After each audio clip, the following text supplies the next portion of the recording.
First mistake of the day. I didn't unmute myself. Great. Hello, and welcome back to the Gaming Podcast Live. I'm your host, Miabyte, and we're here every 2 weeks to talk gaming stories, news, and gossip with your favorite content creators. Now, every podcast, I'm joined by an awesome guest host. And today, it is friend of the show, one of gaming's own rising star class. It is Luke Boogie. Woo!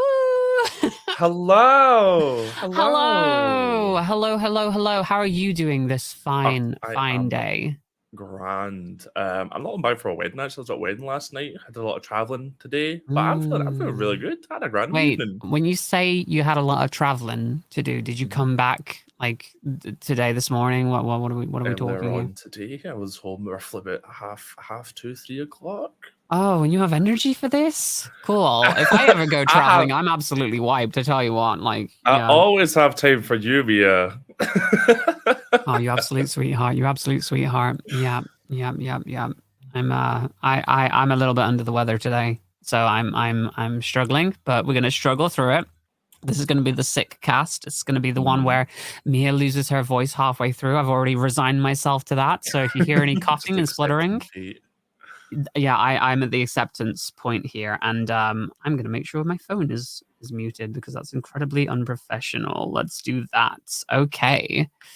Right. Yes. Just as a quick reminder, for those of you joining us live, you can interact with the podcast both here in Twitch chat and a special dedicated section over in the Gaming Magazine Discord. In fact, the whole Discord is getting a revamp very, very soon. So definitely make your way over there. It's going to be... Yeah, it needs some work. Listen, when I came in, I looked at that Discord. I was like, yeah, that's a jumbled mess. It needs to be fixed. And a little love and attention. we're gonna get that done. We're gonna get that absolutely done.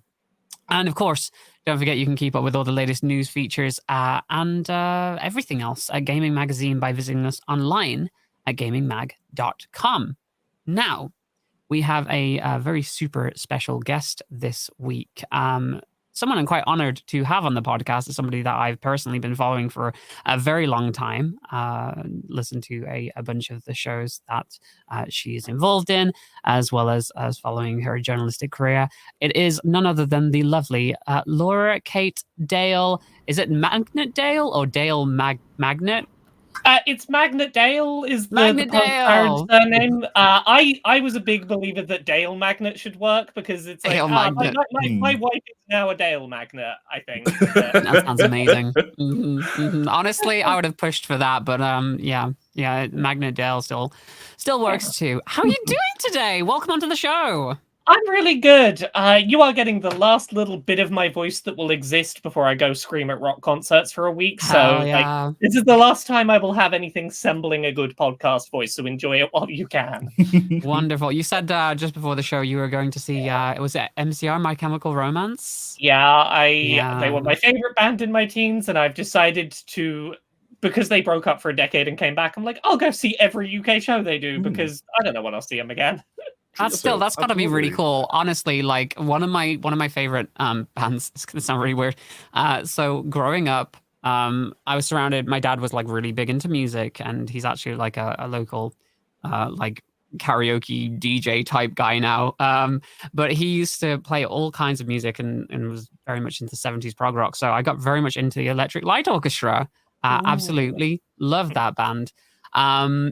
And I had the chance to go see Jeff Lynne live, and I was like, yes, I got to do it because I don't know when that's ever going to be a possibility, you know, especially because they broke up for so long too.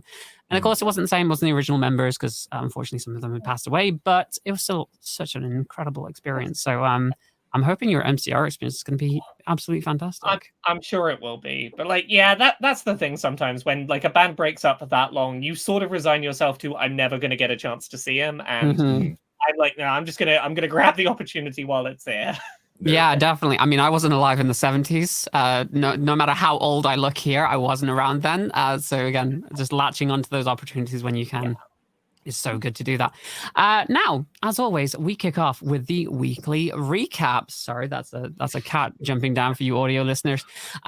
We talk about everything that we've been doing this week and over the past couple of weeks. Actually, Luke, you can go first. Go first. I'm gonna give my voice a rest. Tell us what you've been up to recently. What have I been up to? I have been tripping and falling back into Skyrim, which I think everyone does every like year or a couple of months, whatever.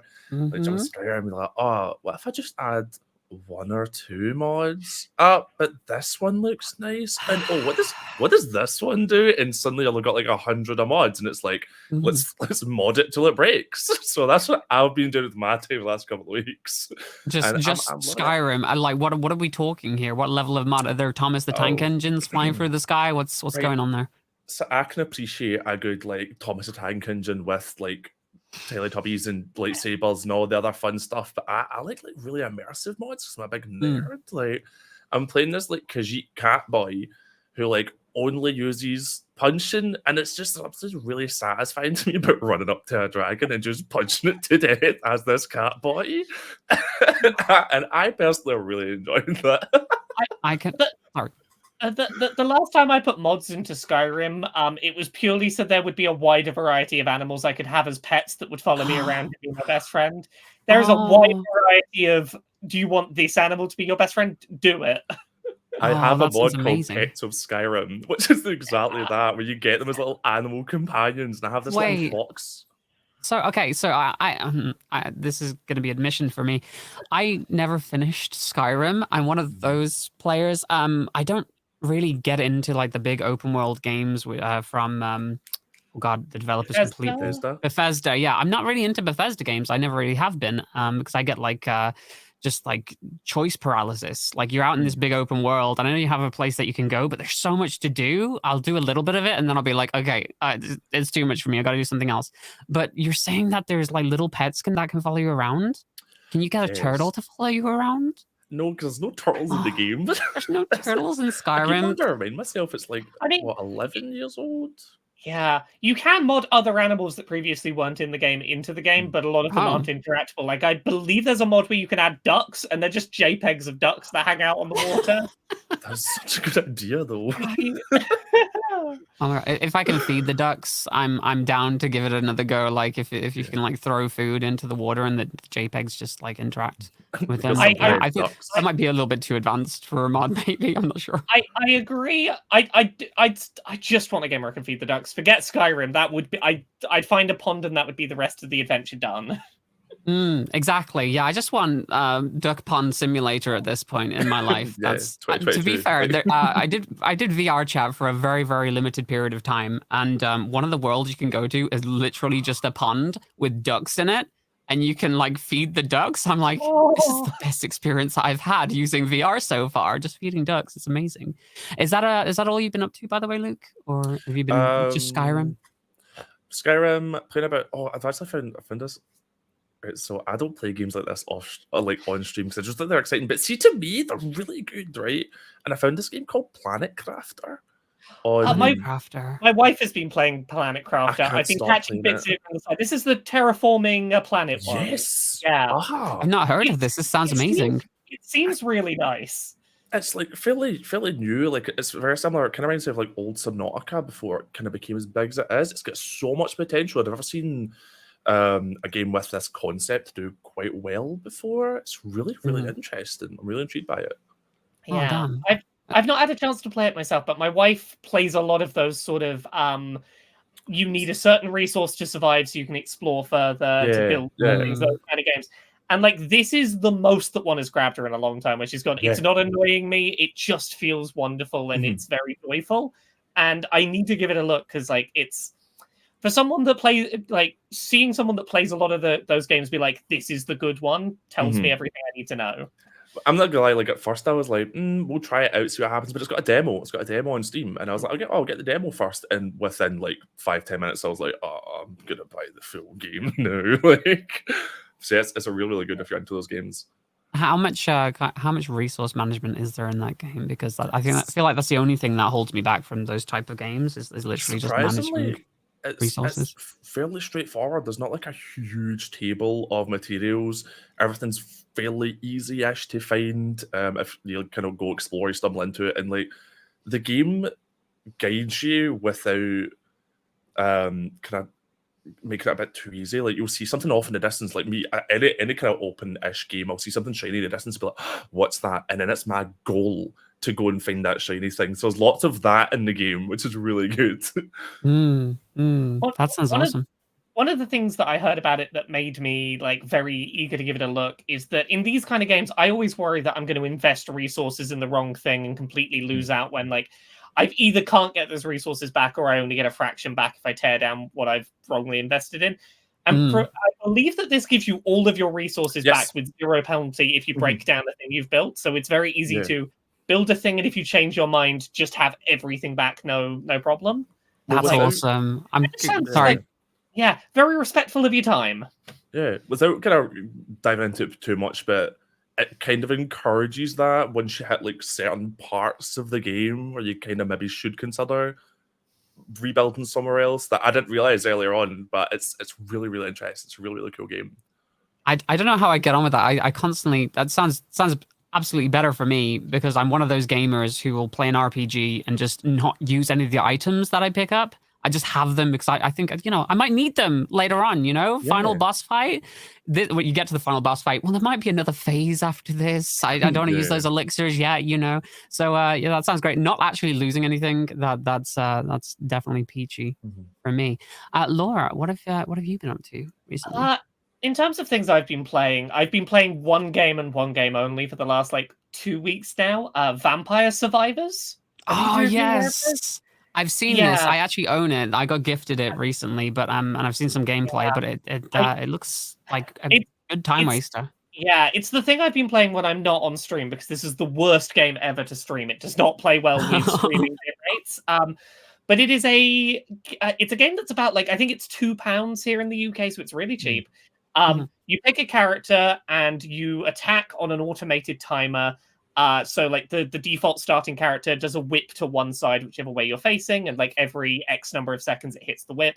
Waves of enemies come in, you attack them, try and pick up gems to level up, and build up your repertoire of attacks that are happening. You can either level up the weapons you already have, so for the example of a whip, it starts by just whipping forward, then it'll whip forward and back, so it's getting both sides, then it'll whip more frequently, so less time between activations. And then you start stacking on a bunch of other kinds of weapons and a bunch of abilities that augment those weapons. And some of the abilities can let them upgrade into even better versions of the weapons. And you're basically trying to make yourself unkillable. You're trying to get, if you build a good build, you're basically trying to get to a point where thousands of enemies will start rushing at you, and nothing is getting within a circular radius of you, and everything's popping numbers and flashing, and gems are everywhere, and you feel very powerful, and it's very good for the ADHD dopamine seeking. Oh, hell yeah. I'm doing so well. Look, all these numbers and shiny things are on the screen. Let's go. I'm assuming this is one of those games that you can only do so well the first run that you do it, and then you have to upgrade yourself over time. Is that how that works? You can do as well as you want on the first run. Really? So there's individual levels that each have different layouts, different kinds of enemies and things like that, and different gimmicks to them. But the thing that will limit you is, at most, you can spend half an hour in a given level. At which point the Grim Reaper will come in and just murder you. And you're basically trying to make the best build you can within 30 minutes to kill as many things, get resources to purchase permanent upgrades, to purchase new characters that will have new abilities, so that next time you try the run, you can have some different synergies going on. It is all just, can you make yourself get to a point where I played a run of this the other day where 25,000 enemies was how many I defeated by the end of the half hour. God. And by the end of it, it was just, I had sparkles shooting up and down, books circling around me. I had holy water splashes everywhere. I had it's just chaos and sensory input, and it's very satisfying. Honestly, yeah, that sounds amazing. As somebody who, I really love games roguelikes generally, but games like Binding of Isaac, where you're going through different iterations, getting all those powers and mixing them together. That sounds very fun. Yeah, it's really nice. It leaves a lot open to discovery as you play. A very basic example. a lot of the weapons will have a specific power up that if you have both of them and you upgrade both fully, you get to have a better version of the item. And it won't tell you what those combinations are until you've done them, and you'll start getting like occasionally it'll go, if you pick this, it will synergize with that once you've done it once. But like you have to, discover what's going to work together over time. It's just very satisfying. Numbers happen, and my brain gets happy. Yeah, kind of like the almost like the clicker games, I imagine, as well, where it's literally just numbers go up. Cookie clicker. Vampire cookie clicker. It is very cheap. Numbers go up with satisfying visual effects, but enough stuff to unlock that it doesn't just lose the novelty too quickly.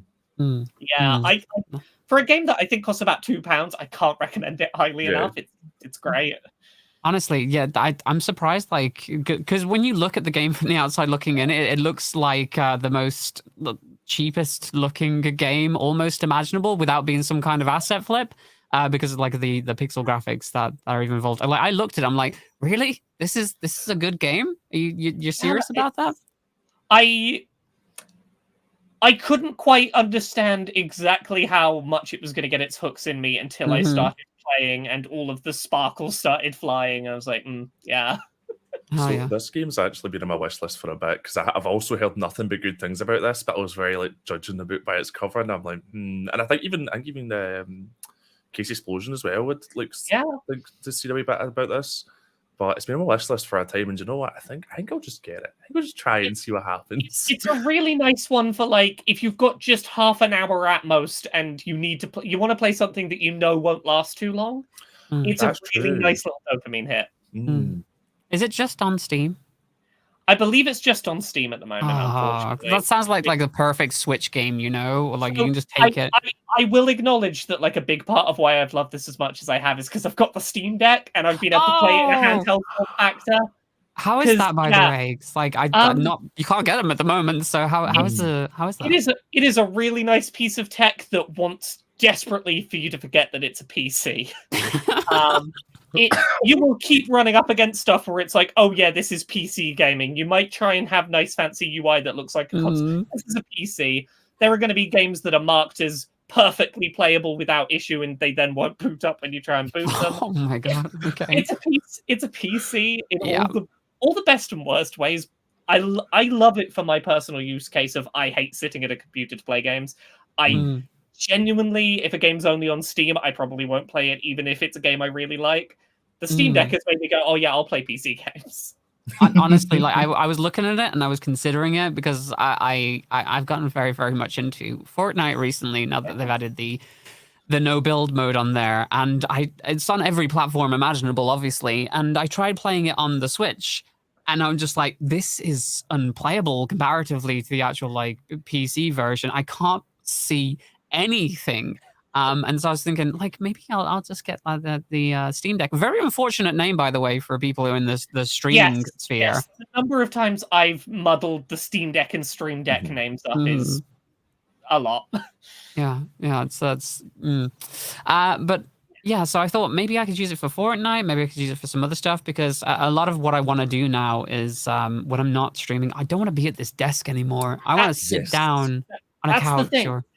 I've said this to people for years. Like, the reason I don't play PC games is the PC that's powerful enough to run games is in the office, and that feels like work. If I have to sit at this computer to play a game, it feels like work. If I can do it on the sofa in a little handheld, it doesn't feel like work anymore. Exactly. Yeah, it's great for that. I completely like miss those kind of like just being on a couch and playing video games, especially like with like friends around and stuff. Obviously, the pandemic didn't really allow for that, so getting back into those like more casual, laid back experiences is really kind of important. Funnily enough, I actually played something that was very, very casual and laid back recently. I played the Stanley Parable Ultra Deluxe. Now, I had never played the Stanley Parable before, and I had no expectations going in, and let me just tell you, I have not laughed at a game so much in a very long time. It was hilarious. But let me get into what this game is. So essentially, it's a first person kind of, I don't want to say the word walking simulator because it's so much more than that. It's essentially you play as Stanley, who's trapped in an office building, and you're trying to find your way out of there while a wonderful narrator just constantly talks to you the whole time. Obviously, you'll go through different permutations of endings, and it can end very, very quickly. And it's essentially a game that can't necessarily be completed. It has a bunch of different endings, but the game will like evolve and change over time, and the narrator will start. The narrator acknowledges what you're doing. It's all very like meta and weird, and I love the hell out of it. Have you both played Stanley Parable? I've played it, and I'm very curious about your experience because I had the very different experience where I played the original when it first came out, and I came back to Ultra Deluxe when it's just released. And I'm very curious how you feel about the Stanley Parable Ultra Deluxe, because a big part of like the stuff that was added into Ultra Deluxe feels very geared at people who played the original, waited a long time, and then played the sequel. And I'm very curious how it was that potentially is for you. It's a very odd experience for me because I ended up like coming across new content before I'd done a lot of the existing content. Yeah. So I'm kind of getting like this inside look of things and like a lot of like meta humor being thrown at me. I don't really want to go into spoilers on the new content. But it's weird. It's still kind of worked because when you know it's got that meta humor and it's self-referential in that way. I just essentially just went along with it. It was a fun time, and I feel like I would have had more fun with this now going into it blind than if I'd played the original and then come back to this for the new content. Because as far as I can tell, it didn't look like there was a huge amount of extra content there. So I feel like if you had played the original and come back, it wouldn't have been.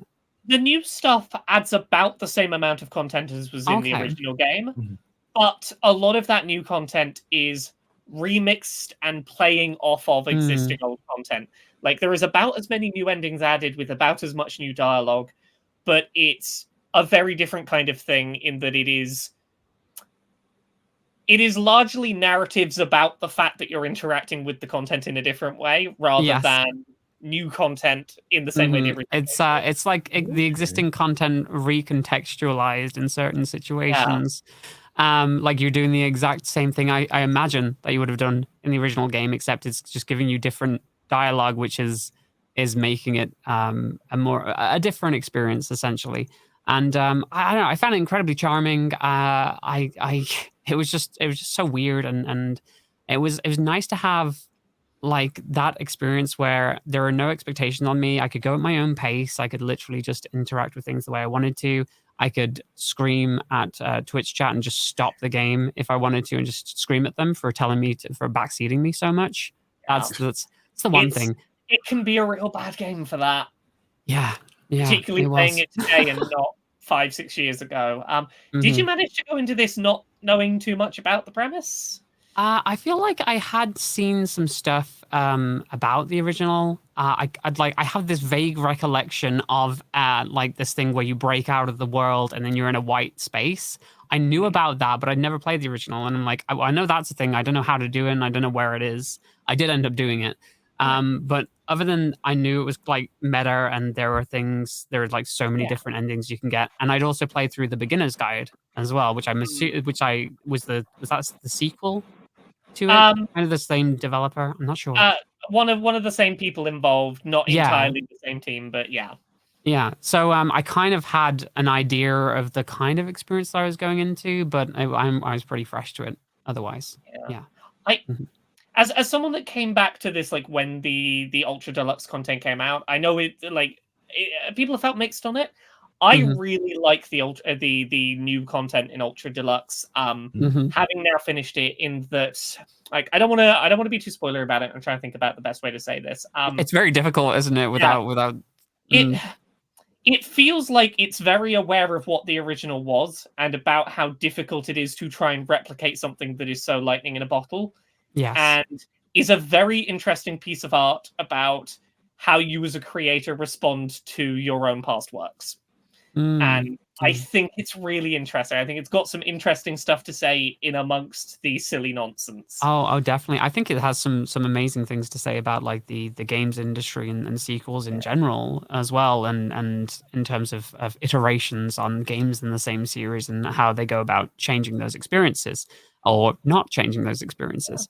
I guess. So if you love video games in general, you love the way that they're structured, and you want kind of critique of the games industry at the same time, it's definitely worth giving a go. If you played the original, I think it's worth playing for the extra content just because of that as well. As someone in that position, I think the extra content has something distinct and unique of its own to get across that is worth. Like, if you enjoyed the original, there is something of value to be found in the new content. Yeah. One of the other things I actually did recently is I've started reading manga again. And I read the first volume of Spy X Family because everybody's been like raving about it in the anime.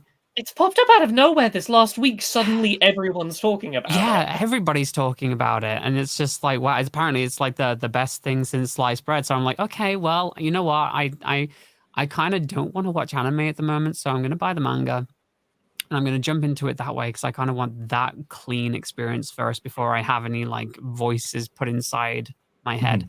And unfortunately, I actually saw a clip of the English dub of the anime, and the voice for the little girl just infected me, not in a good way because I wasn't like vibing with it.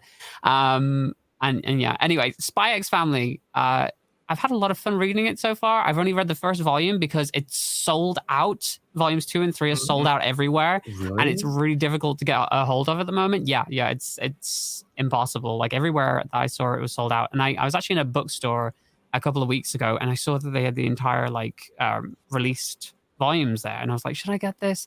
I wish I had, because I cannot find volume 2 or volume 3, which after reading volume 1, you really want to go on to 2 and 3. I have 4, 5, and 6 after that, but like I'm like stuck in this holding pattern right now. Exactly, I can't skip. So Spy X Family is this it's this obviously it's a Japanese manga. It is about a spy whose codename is Twilight. And essentially, he goes on a new mission where he has to defend his nation by infiltrating a school. So he has to set up like a fake family in order to do so.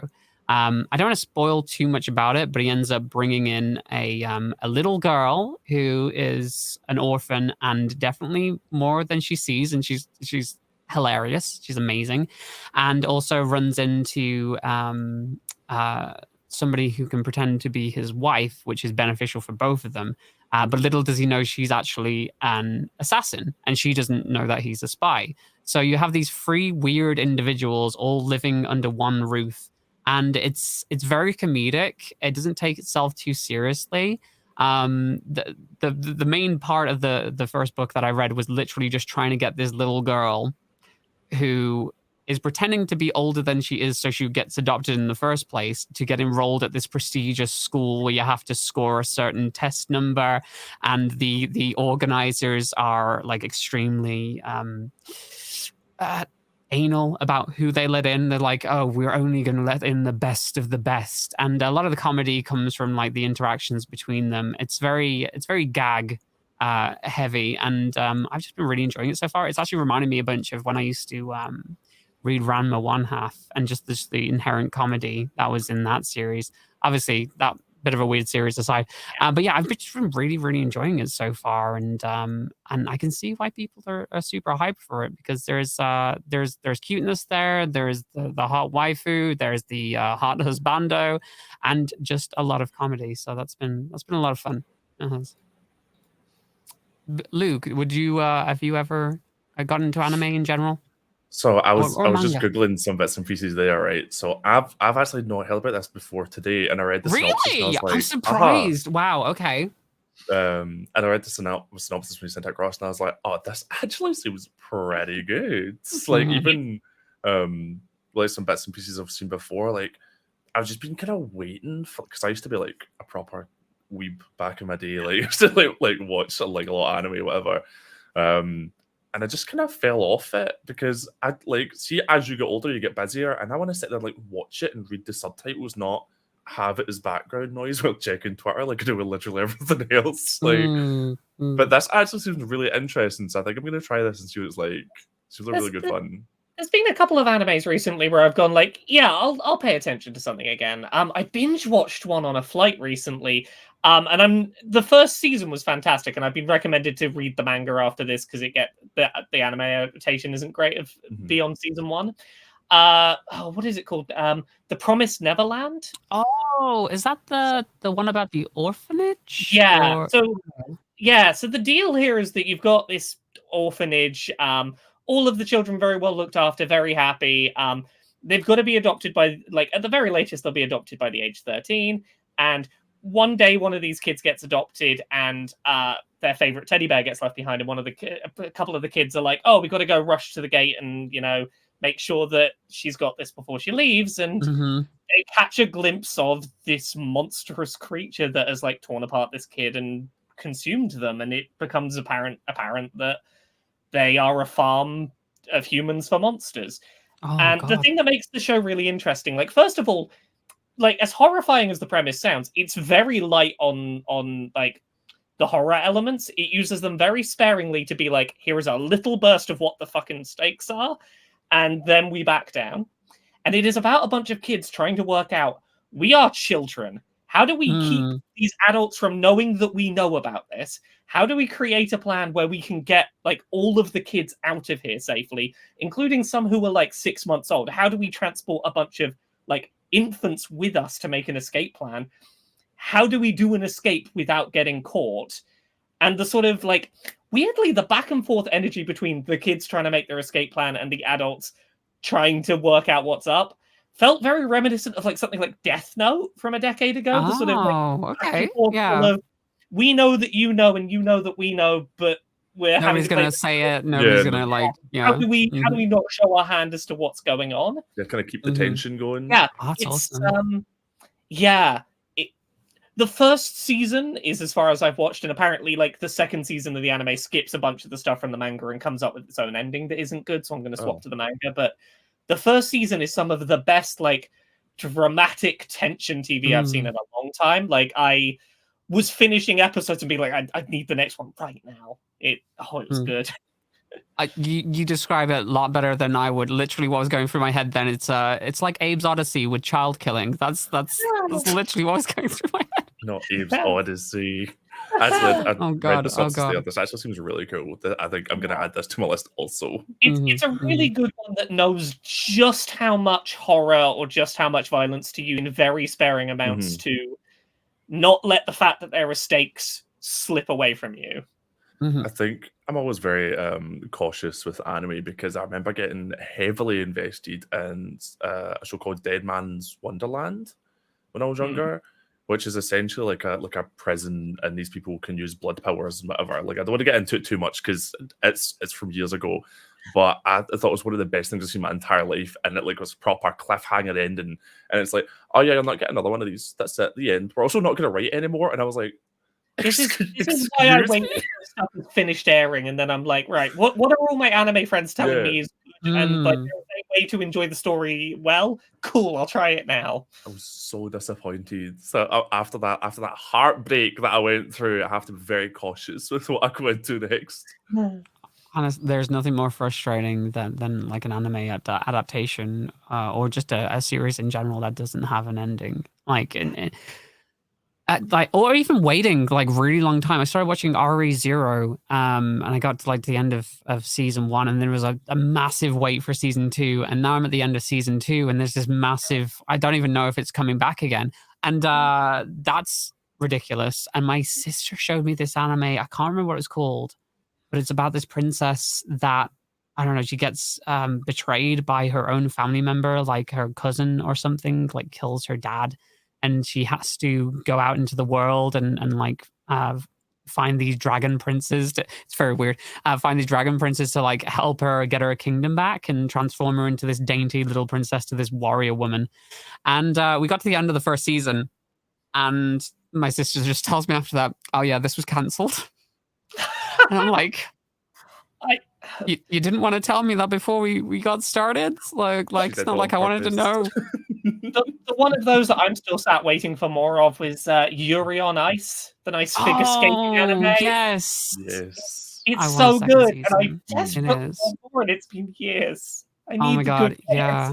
I mean, other than the the weird queer baiting that's in there, where they never quite show the authentic relationship that should totally be in there. Like, I loved that so much. It is impressive that they can have a pair of male characters exchange rings that go on the ring fingers and still not technically have crossed the line into saying they're gay. That is impressive, but that's fine. I just lie to myself and say it's canon and that they're very gay. No, it's totally canon. Yeah, they're totally gay. Yeah. Even if they don't show it, that's the thing. Speaking of queer representation, actually in media, did anybody watch Multiverse of Madness? Obviously, Disney. Don't give your money to Disney. Look, I'll say there are ways of watching that film without giving Disney. Yeah, like, exactly. I have seen it.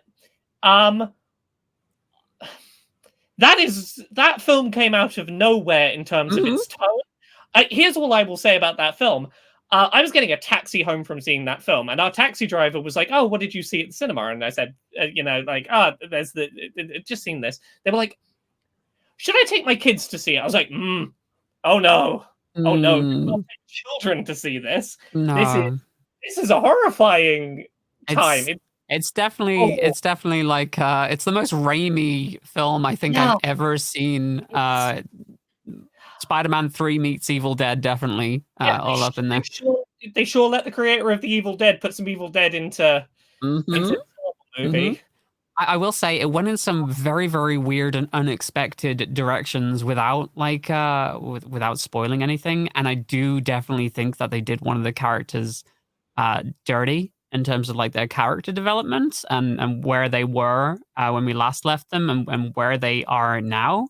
There are reasons that it's kind of justified, but it still felt a little bit off to me because it essentially kind of like repeats the same kind of lesson that they went through in other media.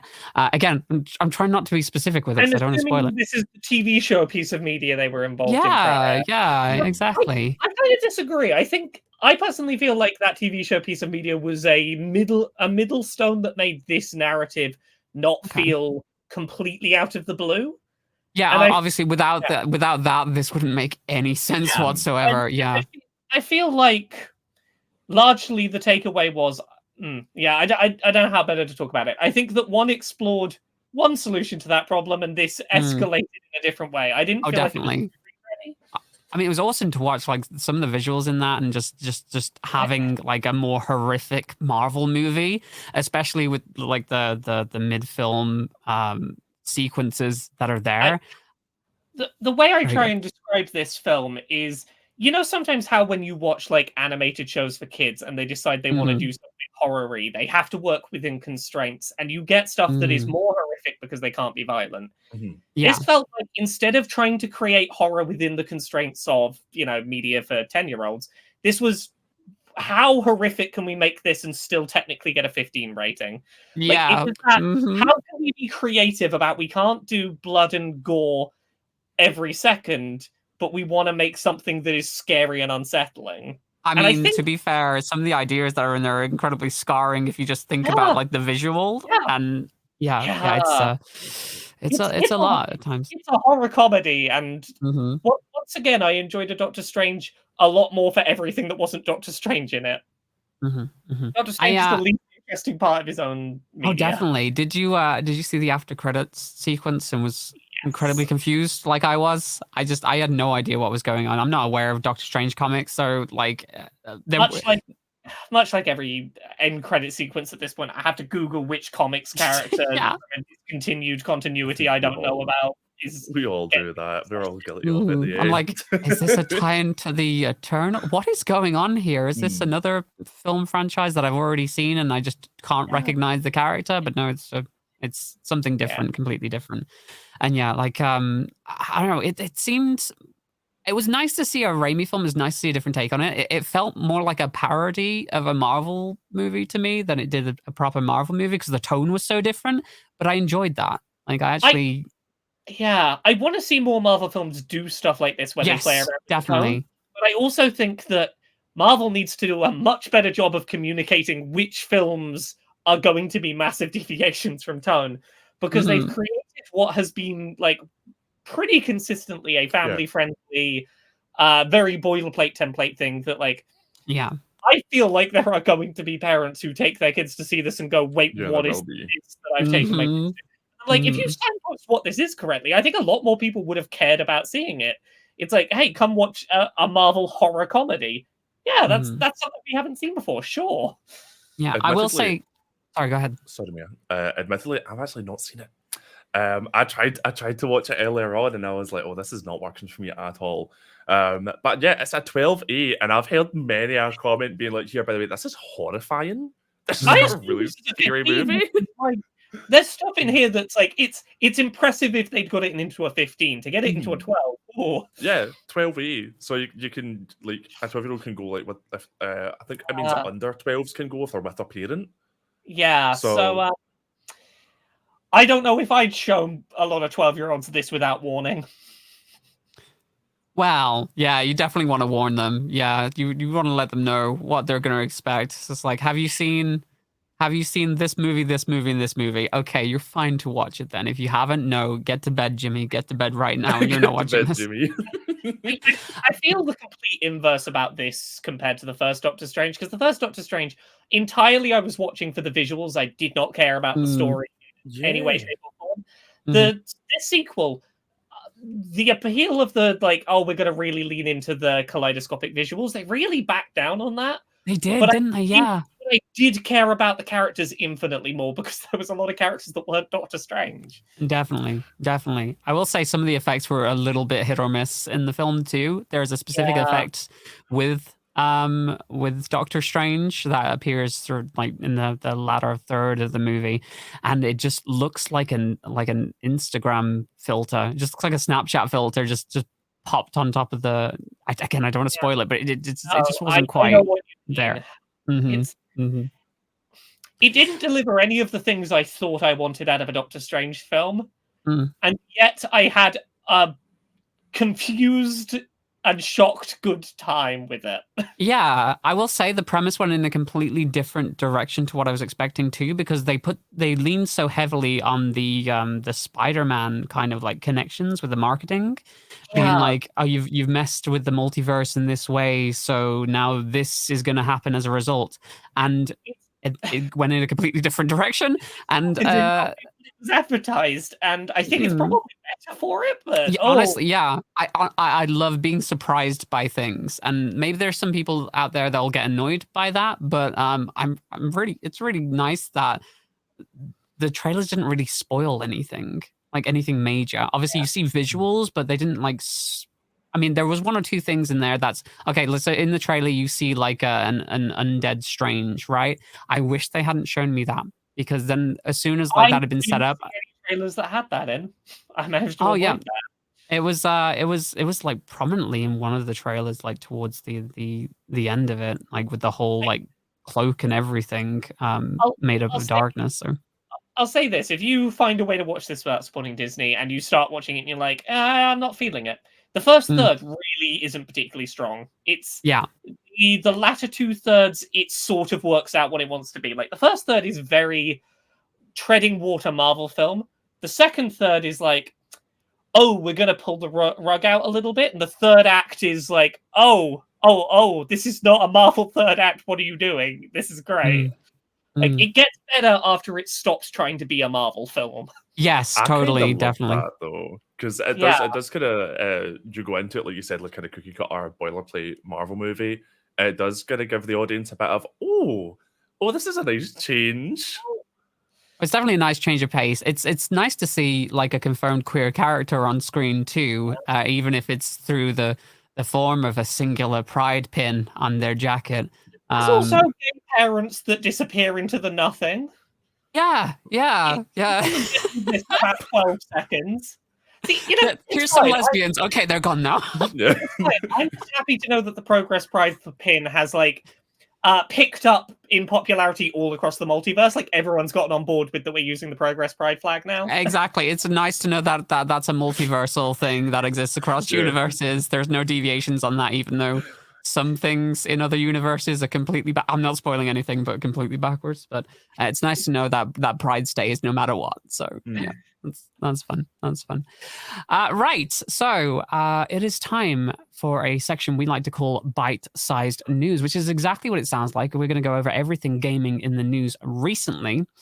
So, Luke, you had a story that you've been looking at? Yes. This is League of Legends player Biofrost coming out as gay, which I thought was incredibly brave. Like, a very good thing for them to do.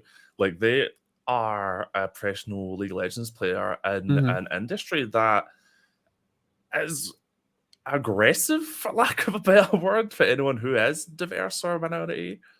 Oh, definitely. I mean, like, you just say League of Legends for starters. I'm like, yeah, no, I'm not touching that with a barge pole. Jesus. Yeah. There are certain games that I tried playing and never went back to because of the kind of people that gravitate around them, and League of Legends is one of those that mechanically I love the concept, but I'm never playing it. Like it's just known for having like an extremely toxic community and definitely not welcoming. So doing this, I'm not sure if it's obviously it's definitely a positive thing for them in their personal life. Whether or not the players and the fans of that particular game are going to take that on board. I have seen some responses which unfortunately were not supportive at all, and at this point, it's kind of predictable. It's very, very predictable, but I'm still immensely proud of them for being themselves and coming out and again, the reason that they're doing it is literally they were talking about how they hadn't had that representation when they were young, and they just constantly went through life being told to, stop acting like a girl, stop acting gay. A lot of us can relate to this, experience that they've had. And they even pointed out that in esports, it's not something that gets talked about a lot. It's not something that is even is even broached, a subject that's even broached. So having them come out as being gay and having and being in that space, I think does say a lot about them as a person, and it's so nice to actually see them trying to make some positive change in that space, as horrific as it is. Yeah, the way that they seem to be talking about it is that there was a quote that I read that it was something to the effect of, I didn't come out because I wanted people to know more about my personal life. I came out because otherwise we're not going to talk about the problems in this industry. Yes. I think that's all too often true, is people aren't going to acknowledge that there's a problem with homophobia in the games industry, or in particularly something like League of Legends competitive, unless there are people going, hey, you all know me, you all pay attention to me, I'm gay, let me talk about the shit I go through from like the community. Because it's a very different thing when someone who is respected within that space goes, hey, this is a problem, I am now a human face to that problem. I mean, we've seen what happens when people who are perceived as being outside of the space come in and start being critical of that space. And we know exactly what happens when people do that.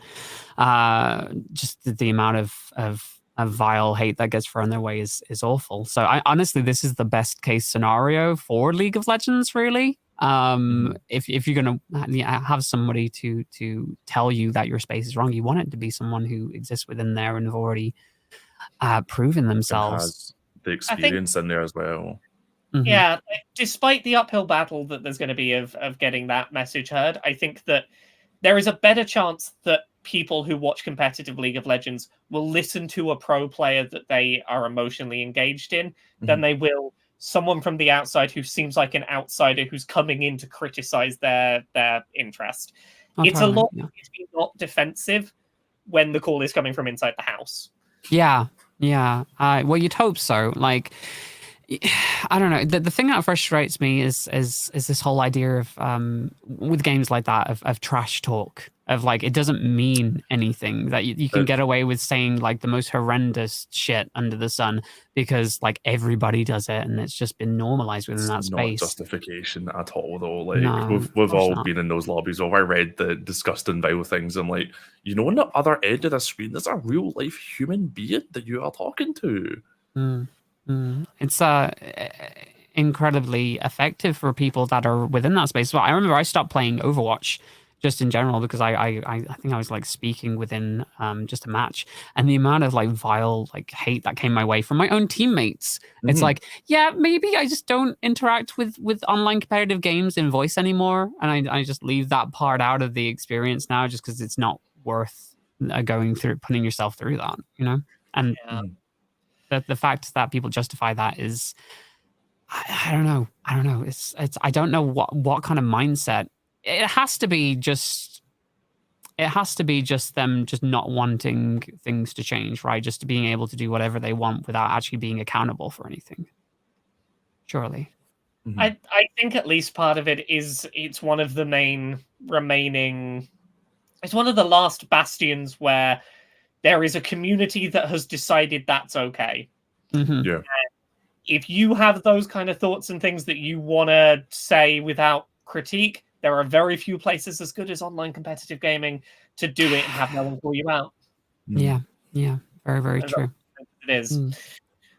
So, moving on to other revelations, we have a new Doctor Who that just got cast, a new Doctor that just got cast. Now, putting aside, and again, we've been doing this multiple times today, putting aside the BBC and everything that's wrong for them, which no doubt we'll get into later with you, Laura. This is very interesting news. It's Ncuti Gatwa. I think that's the correct pronunciation. Who is the new Doctor, and I believe they've been in shows such as Sex Education. I can't remember what character they play because I never saw it. I was watching a compilation earlier today, but they seem fantastic. Honestly, Eric, I'm sure. Eric, yeah. That's it. Thank you. Yes. I literally watched a clip earlier, and just watching clips of the character, like the best of moments, just so I could familiarize myself with like their acting style and stuff. It had me laughing and like bawling within the space of a couple of minutes, and I'm like, oh my god, this guy's like super good. They're incredibly talented. Yeah, he has this like chaotic queer energy in the show, even in the clips that I saw, which I thought that is perfect Doctor energy. That is so good. Yeah. Here's how I feel about this. I have no doubt this is a fantastic actor who could do a fantastic version of the Doctor. But I'm holding my praise of this back until I see some episodes, because I thought the same about Peter Capaldi, who is a traditionally fantastic actor who I found great in things. Jodie Whittaker. The problem with the last few Doctor incarnations has not been the casting. It has been the writing, and the writing has been awful. Yeah, you casting fantastic people and giving them nothing to work with in scripts, and them having to pull the best performance they can out of absolute nothing. And that's what I worry about with this again, is what guarantee is there that, like, this person's great at acting in something like, say, Sex Education. This ain't the same writing team, and will there be good material with which to bring out that good acting talent? Well, I'm hoping that it's a positive direction, because obviously the showrunner is now changing over from Chris Chibnall, who did my girl Jodie dirty, let's just say that, with his writing. That is character assassination in terms of what he did to the Doctor, which we can get into in a little bit. But Russell T Davies, obviously, who headed up the revival of the series back in the mid noughties, is back on the show. So again, I share those same the same hesitation with like the writing and stuff, but I'm really hoping that he can essentially steer the ship back in the right direction at this point. The episodes of Modern Who that I've enjoyed have generally been Russell T Davies era stuff. And like, he's not without his problems, he's not without his flaws, but he was much more consistent at producing a Doctor Who that I was enjoying on a week to week than definitely since. Yeah. I like the Stephen Moffat era was it was fun. It had some unique ideas, but I don't think Stephen Moffat can like structure an entire series of a show. He's like a really good writer for like specific episodes. Like he did some of the best episodes of the Russell T Davies era, in my opinion, for the singular episodes that he was in charge of. Like the one about the one about the kid who's like, "Are you my mummy?" That one, he wrote that one, and I think Blink as well, which is a fantastic episode. But like as soon as like he took over, it kind of all fell apart a little bit, especially towards the end with Peter Capaldi, and Chibnall has just been awful. I gave it a chance. I only made it through like halfway through the first season with Jodie Whittaker, but there's something that was so off about her characterization. It's like she was a bit more fearful and like hesitant than past doctors had been. Was it Moffat who was in charge when we got the whole Clara, I think, for the assistant? Yes. Where it turns out she's the reason, like every good thing that's ever happened. His OC character. OC is secretly the only reason that anyone ever survived anything. It was all her. She's the best. She's absolutely the best. Yeah, that was Stephen Moffat. Like, yeah, he should not be allowed to run series. That's I'm still so frustrated that when it was announced that I forget the actress's name who was playing Clara, when she was announced as the next companion, what I had in my head, because the only episode she'd been in prior, she'd played a Dalek, and I was like, Dalek, please just give me a Dalek companion. Like, amazing. I want something that's different, something that creates actual conflict and feels new, and companion would have done that. That's a really clever idea, actually. Just gave us human again. Okay, cool. I would another one. A Dalek companion, definitely. I will say, there were some rumors floating around that they were bringing back David Tennant, which has kind of like been confirmed today that they're bringing David Tennant and who played Donna, Catherine Tate, back for the 60th anniversary special, apparently. So that's amazing. But the rumors that were floating around is that they would be like going back to David Tennant as the next Doctor, the next incarnation of the Doctor again, like he'd put on an old face or something. And I just thought that would have been the worst decision possible. I can't imagine more of like a spit in the face of like Jodie than saying, "Listen, people." Yours was that controversial that we're going back to one of like the most popular Doctors. That I'm glad it didn't happen. It would have screamed, "We're out of ideas and we're giving up." Like it would have seemed like throwing in the towel to bring him back.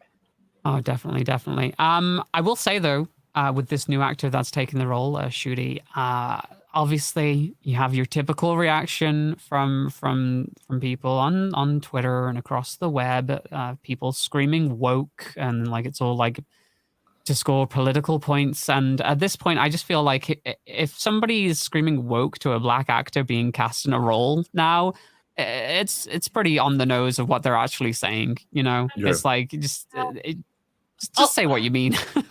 I'll say the same as I said when Jodie Whittaker got cast. If we're making it canon that we're getting a truly random roll of the dice every time the Doctor regenerates, the fact that it has consistently been white man, that's far more ridiculous and unbelievable than you've now had one woman and one black person in amongst the mix. Like that's yeah. It's I don't know, some of the reactions of people, it's crazy to me, absolutely crazy to me, especially when you sorry, go ahead. It used to just be racist, bigoted shit people. Sorry, Mia, go ahead. No, I was going to say, the thing that frustrates me the most is the people that believe that they're not racist or bigoted and then still do the mental gymnastics to try and justify that this isn't something that they want. Like, oh yeah, this is not a canon thing. This was never like proven in the canon that you know, that they can change. It's only the recent years. And it's like, you are doing a lot of work just to try and make yourself not sound racist. But yeah.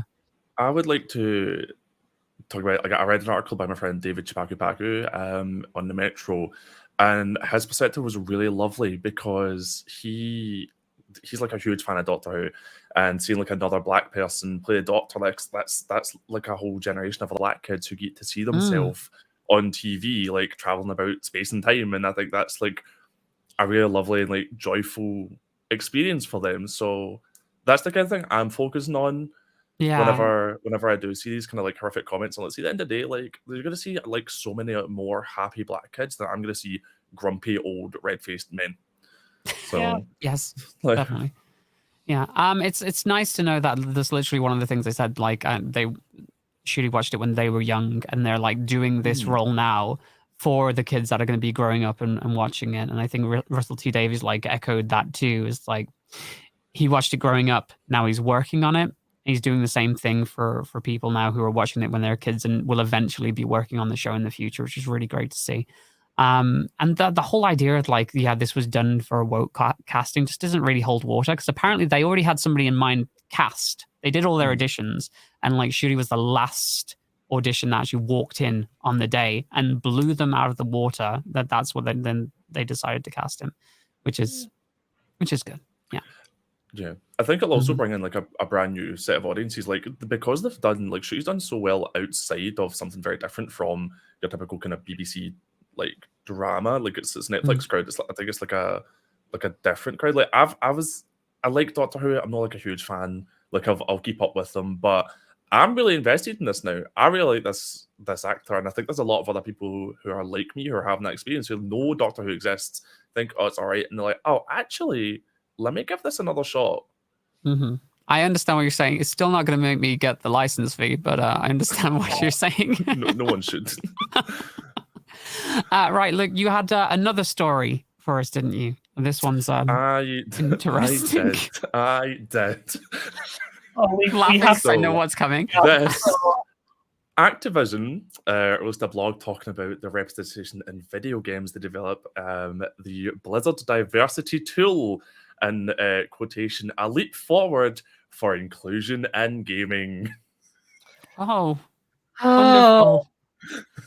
Amazing. I'm sure we all have lots of thoughts on. Yeah, so I guess the summary thing for like anyone who hasn't seen this should know is there's a picture that's done the rounds, which is like it's a seven-sided little shape that marks characters from 0 up to, let's say it's 10 at the far end or whatever.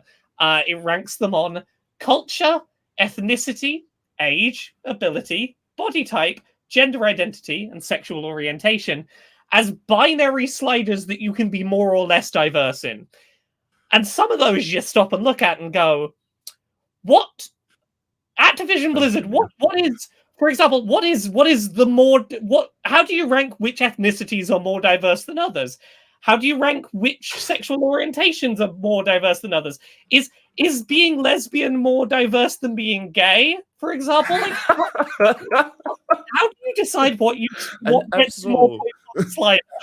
How do I add more points so that I become more diverse? Like, how does this work? Can I min-max my diversity chart? Like, that's the thing. They have it on this weird point scale as well. It's like 0 to like an arbitrary number. It's like, okay, what point are you on the point scale if you're black or if you're Asian? Like, how do they assign random numbers to that identity, and how does that again go into how diverse you are?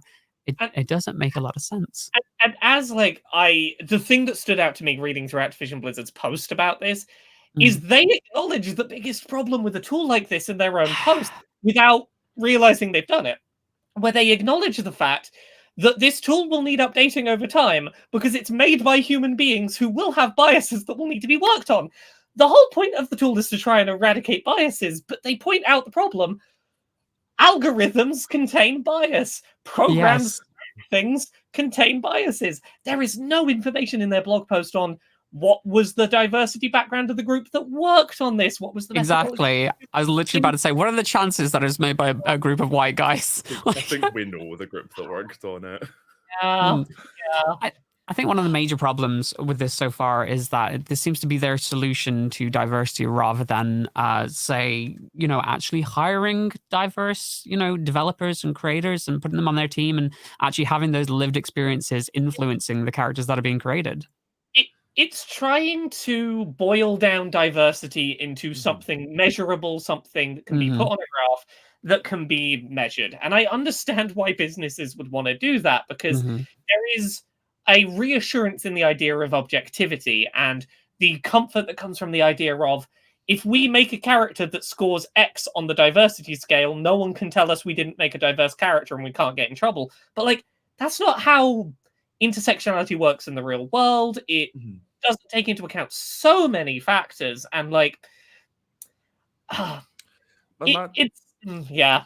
The thing that I'm thinking about this is that if you are going to use this scale to create your diverse characters, air quotes, surely you're only going to be doing is reinforcing negative stereotypes. Because if you have a bunch of people who this is how they mark diversity, you're just going to be making those stereotypes again. So, from what I could tell from reading the blog post, it seemed like their intention was to actively not allow a character to have anything that could be considered a stereotype.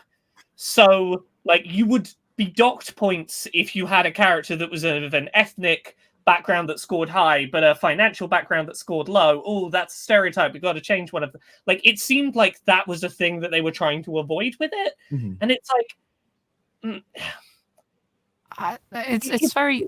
You're trying to numerize avoiding stereotypes to the point that you're going to really limit the kind of characters you can create because you're too afraid to have anything that might not score points. You know what it reminds me of? It reminds me of those. You ever seen the AI generated stories that make the rounds in like meme areas on the internet, where it's just like all the information about a specific thing just being fed into an AI and then spat back out.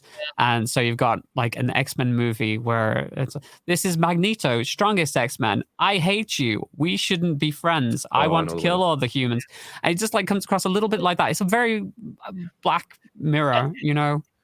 I think about this as someone who's like, I've done consulting work with game studios at times in the past, and like, if you try and create a system like this that actively tries to not allow things that are a stereotype to coexist, like, I think about myself. I'm trans and I'm autistic. There's a statistically high overlap of those things happening together.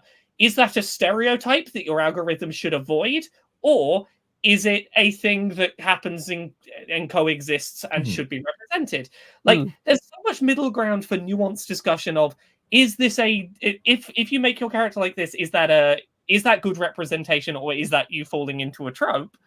That you just numerically say yes or no, because so much of it will depend on what are the specifics of how you create that character. Like a cop out as well. Like, it feels like, oh, we're gonna develop this tool to try and help us make diverse characters, but it's not. It's just so you can avoid having a difficult conversation with someone because you know you're going to feel uncomfortable with that. But that's the information you're going to need. It feels like a tool you make so that non-diverse people can make diverse characters without the help of diverse people's input. Yes. Yeah, and that's what's worrying, right? It's like a band-aid that you should not need if you're hiring diverse applicants into your company in the first place. Or even if you haven't done that, if you just pay some money to consultants to talk about the backgrounds they're from and to tell you whether your things are sensitive or not, like, just have an exchange of money between you and a diverse group of people who can tell you nuanced thoughts. Don't try and make a machine to do that for you, because that just seems like you're trying to not engage with minority people about representation. I will say this does seem like the perfect solution for a company that's attempted to hire diverse range of people, and as then essentially like tokenize them and maybe force them out of the company through internal abuse and stuff like that. Maybe this would be an excellent solution for that. I can't imagine that would be the case. So in this situation with Activision Blizzard, no, definitely not. Yeah. The one thing that was going through my mind when I was looking at all this, like, I flashed back to just seeing TikToks about like the number score. I don't know if you've seen these TikToks where people like, oh, this universe where everybody has a certain score and it appears above their head and you can keep it secret or whatever. And like, what is my diversity score? I really want to know what my diversity score is now on this actual AI. Am I diverse enough? Am I not queer enough? Activision. I still want to discover the true character that hits every single point. I need to know who gets all of them. And I was going to say I need to know who gets 0. I think it's very easy to find characters that get 0 on the diversity wheel. Yeah, the default.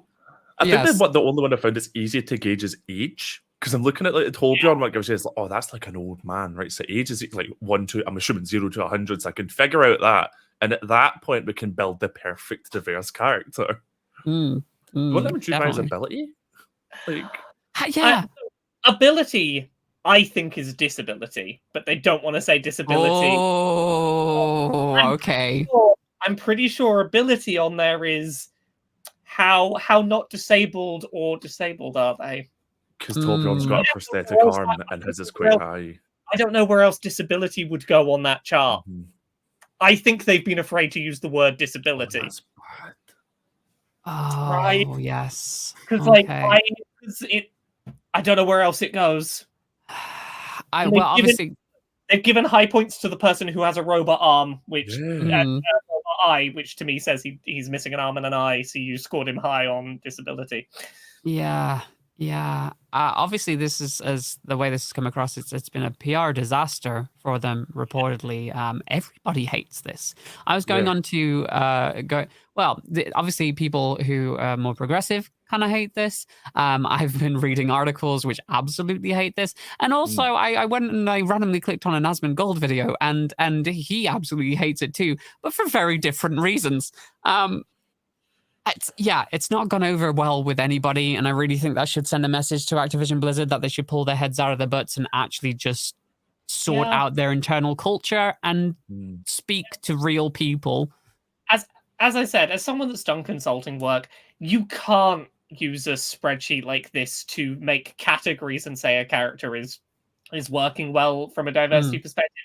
Because so much of whether a character works or not, whether they come off as a trope or a nuanced character, is so down to the specifics. And there are such minute little things that this will not be looking for that, this won't do it by itself. You will need at some point to get a consultant in anyway, so just do that. Skip the stage and try and numericize it.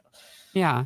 And honestly, if you're hiring diverse creators, they're more likely to create diverse characters.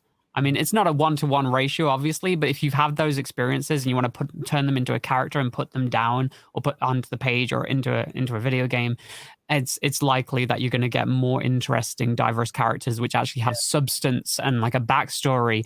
And this doesn't even interact with the idea of the struggle that marginalized communities even go through. There's no information on that. It's saying, okay, they tick these boxes. This is a checklist. Does that tell you anything about who the character is and what that means for them? No, because you don't have a writer there who has had those lived experiences or knows the culture, or just having this tool there does nothing for you except for ticks boxes. And it's really, really kind of horrible to see from a creative standpoint. I'm just going to say it now. I'm going to take this graph as canon proof that Zarya in Overwatch is non-binary, because they are exactly in the middle. Yes. I'm taking non-binary confirmed. So I wanted to look at some of the other graphs that they had, but apparently Blizzard has taken them down from the page too in the blog, which is unfortunate. But I guess we won't be able to find out.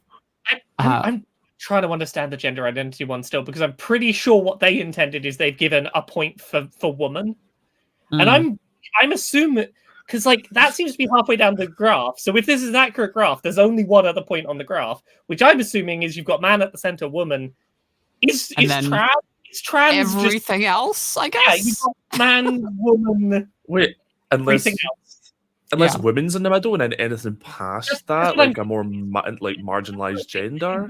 Women is the center point, and I think the only other point is the outside edge, which is not cis. Let's lump everybody not cis together in a big. The second point for not cis, that's an equal jump in gender diversity right there. Yeah, it's incredibly frustrating. It's definitely incribly frustrating. Very weirdly weighted graph. That's one of those ones. If you don't laugh, you'll cry. Right. I'm just going to do a quick ad read. We were kind of pivoting from the ad reads that we've done in the past week. This is actually something that might be more for you, dear listener, who is watching or listening to this now. Just as a reminder, if you are listening to the podcast for the first time and watching the show for the first time here on Twitch, make sure you hit that follow button and catch all of our other shows, including all the lovely shows coming up. We do Let's Go Gaming every week, and we have DigiPride coming up, which spans all across June through to August, the whole month. It's going to be amazing. So whether it's our weekly queer charity hangout, Let's Go Gaming, or the wonderful events coming up at this year's DigiPride, there is something for everyone. So be sure to hit that follow button. Right, Laura, it is time for your spotlight. We're going to get to know you a little bit more. Are you ready? I'm as ready as I'm ever going to be. Okay, great. So you're a games journalist. One of the things that you do is games journalism. You've written for Destructoid, Kotaku, The Guardian, amongst outlets. I'd love to know how you first got started with journalism, but generally, I really wanted to pick your brain on your history with video games, what kind of games you played growing up, your favorites, how this love for gaming transitioned into making games a career. All the things. I know it's a lot to start off with, but yes. So I got into video games at a pretty young age, largely because of my older brother who owned a lot of Nintendo consoles before I did. My first real introduction to video games was the Super Nintendo. I got given a Super Nintendo with a copy of Mario Paint with the little mouse on it. It was, I had no creative inclinations, but I loved having a thing I could digitally interact with. But like my real point where I realized video games were for me, N64, Ocarina of Time. I was a very isolated child. I'm autistic, and I really struggled with social interaction growing up. I really struggled with interpersonal communication.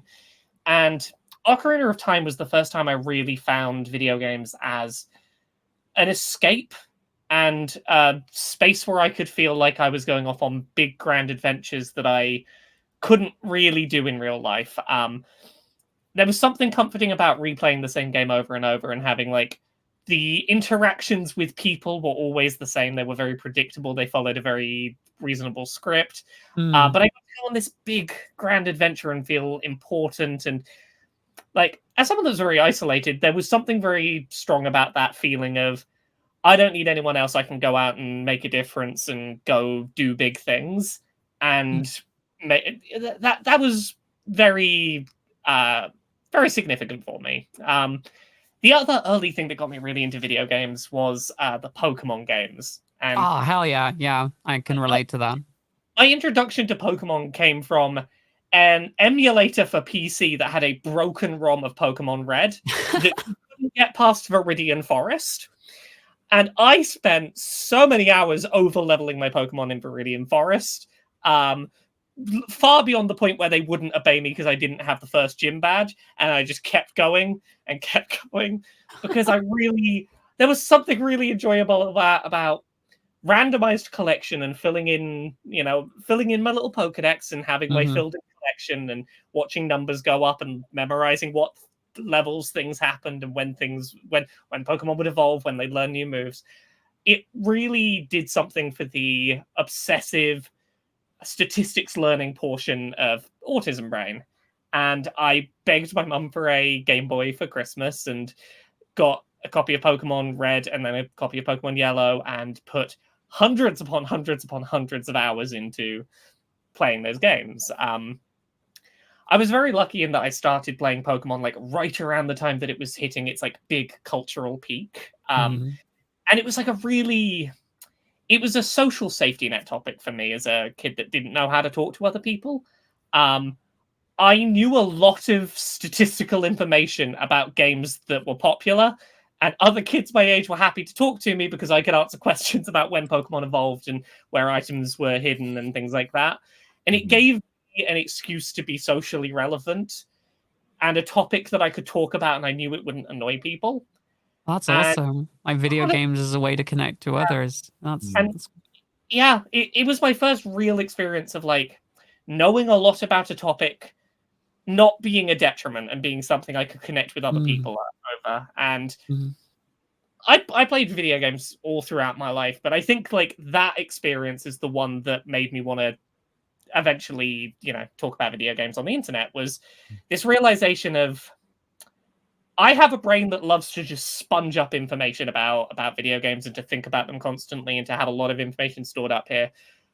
As much as I love playing them, my best memories of them are having an excuse to just let all this information flood out and to just spout about the things I love at people.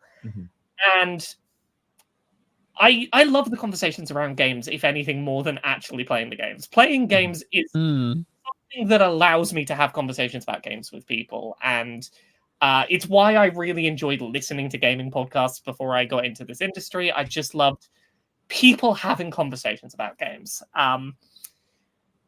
In terms of actually getting into this as a job, I largely got into it through some luck and some poor circumstance. I was working a supermarket retail job, sort of completely mind-numbing kind of job. I had no qualifications. I had no future career plans. I fell out of school after GCSEs. I had no hopes of going on to further education. The joys of being autistic and trans kind of fucked up the last few years of my education. And I needed something to be doing in this supermarket job that was something engaging my brain. So I used to sit and just come up with article ideas that I wanted to write while I was at work. And I had a little notebook, and it was just headlines of opinion articles I wanted to write because I needed something to keep my brain engaged. And I got a lot of my start doing completely unpaid writing. I just wrote stuff on my own little blog just because I wanted to be working towards something. I wanted to feel like I was doing something. And making that switch to that being a full-time job was a bit of a confluence of events. I came out as trans at that supermarket job, and I can't prove anything, but I'd never had any complaints about my work in the 4 years I'd been there. And 3 weeks after I came out as trans, we've had customer complaints and your work isn't up to speed. We're going to have to let you go. It's definitely not connected. Sure. Yeah, that sounds believable to me. Like, yeah, totally. Yeah. Like, I had been doing games writing for a little while, and like a few people had been reading my stuff, but like it wasn't making a living. And I knew a few people who were on Patreon. I was like, I've got enough saved up. I can afford 1 month of trying to make this my job. And I'm going to try, and I'm going to hope that I can scrape by enough to cover this tiny little 1-room studio above a pub and like survive on. And if I can do that in a month, I'll go for it. And I was very lucky that during that month, by coincidence, James Stephanie Sterling asked if I would be on a podcast they were starting called Podquisition. And we chatted back and forth a little bit. I knew they'd seen my work. I knew we'd gone, like, I'd shared stuff with them in the past. I thought they were asking me to guest on a single episode. I didn't realize that. Okay. Co-host, because like they were this big person in sort of gaming YouTube, and like this people that people knew. And I was like, me? No one knows who I am. What's going on here? And that first episode of Podquisition went up and had something like 60,000 downloads in its first week, and suddenly enough people had heard who I was that I could scrape by and make a living, and I've just sort of not looked back from there. Oh, I did not know that. That's amazing. No. Like, yo, and like the journey in general, just going from working in a shop, a supermarket to where you are now. It's really was just the right person noticed my work and offered me a chance at the moment I really needed it. Oh, that's awesome. And honestly, like truly, you are a joy to listen to. Thank you for telling us that. That was really lovely. And I think I didn't want to interrupt you at any point there. Relate, like... yeah, I just wanted to listen and be like, oh my god, this is so nice. You're also an author though at this point, with such titles as Things I Learned About Mario's Butt, which I love. Your memoir, Uncomfortable Labels. My life is a gay autistic trans woman. Gender Euphoria, Stories of Joy. Who Hunts the Whale, co-written with your wife, Jane Magnet. And the upcoming Me and My Dysphoria Monster, an empowering story to help children cope with gender dysphoria. Coming out in August. I have to ask, however, why butts? So this ties into that first month of trying to be a creator on Patreon. I had like a very low bar I was trying to clear. Like after taxes and Patreon fees, I needed to cross like, I think it was like £550 I needed to cross per month to be like, I could just about make this work. And I went on Twitter and was just like, what would you pay me $1 a month to talk about? And someone out there is entirely responsible for this. Someone tweeted back to me, video game butt reviews, and I retweeted it as a joke. It was entirely not serious, and I had about 50 people tweet me back going that, and I had this moment of I was like, I can't not, but if I'm going to do it's a good topic. If I'm going to do it, I want to make sure that I have a perspective on this that isn't just haha, butts exist, look at them, they're sexy. And I was like, I want to come up with a take on it that works for me. And what I ended up coming up with was, okay, if I'm going to review video game butts, I'm going to take this way more seriously than anyone should ever take this topic. I'm going to put infinite amounts of research into it, and I'm going to deadpan say these reviews because they're very serious journalism. And that deadpan delivery apparently worked for people. And it was a fun, creative challenge to find serious things to say. It's easy to talk about a butt. It's very hard to find a book's worth of serious critique to come up with.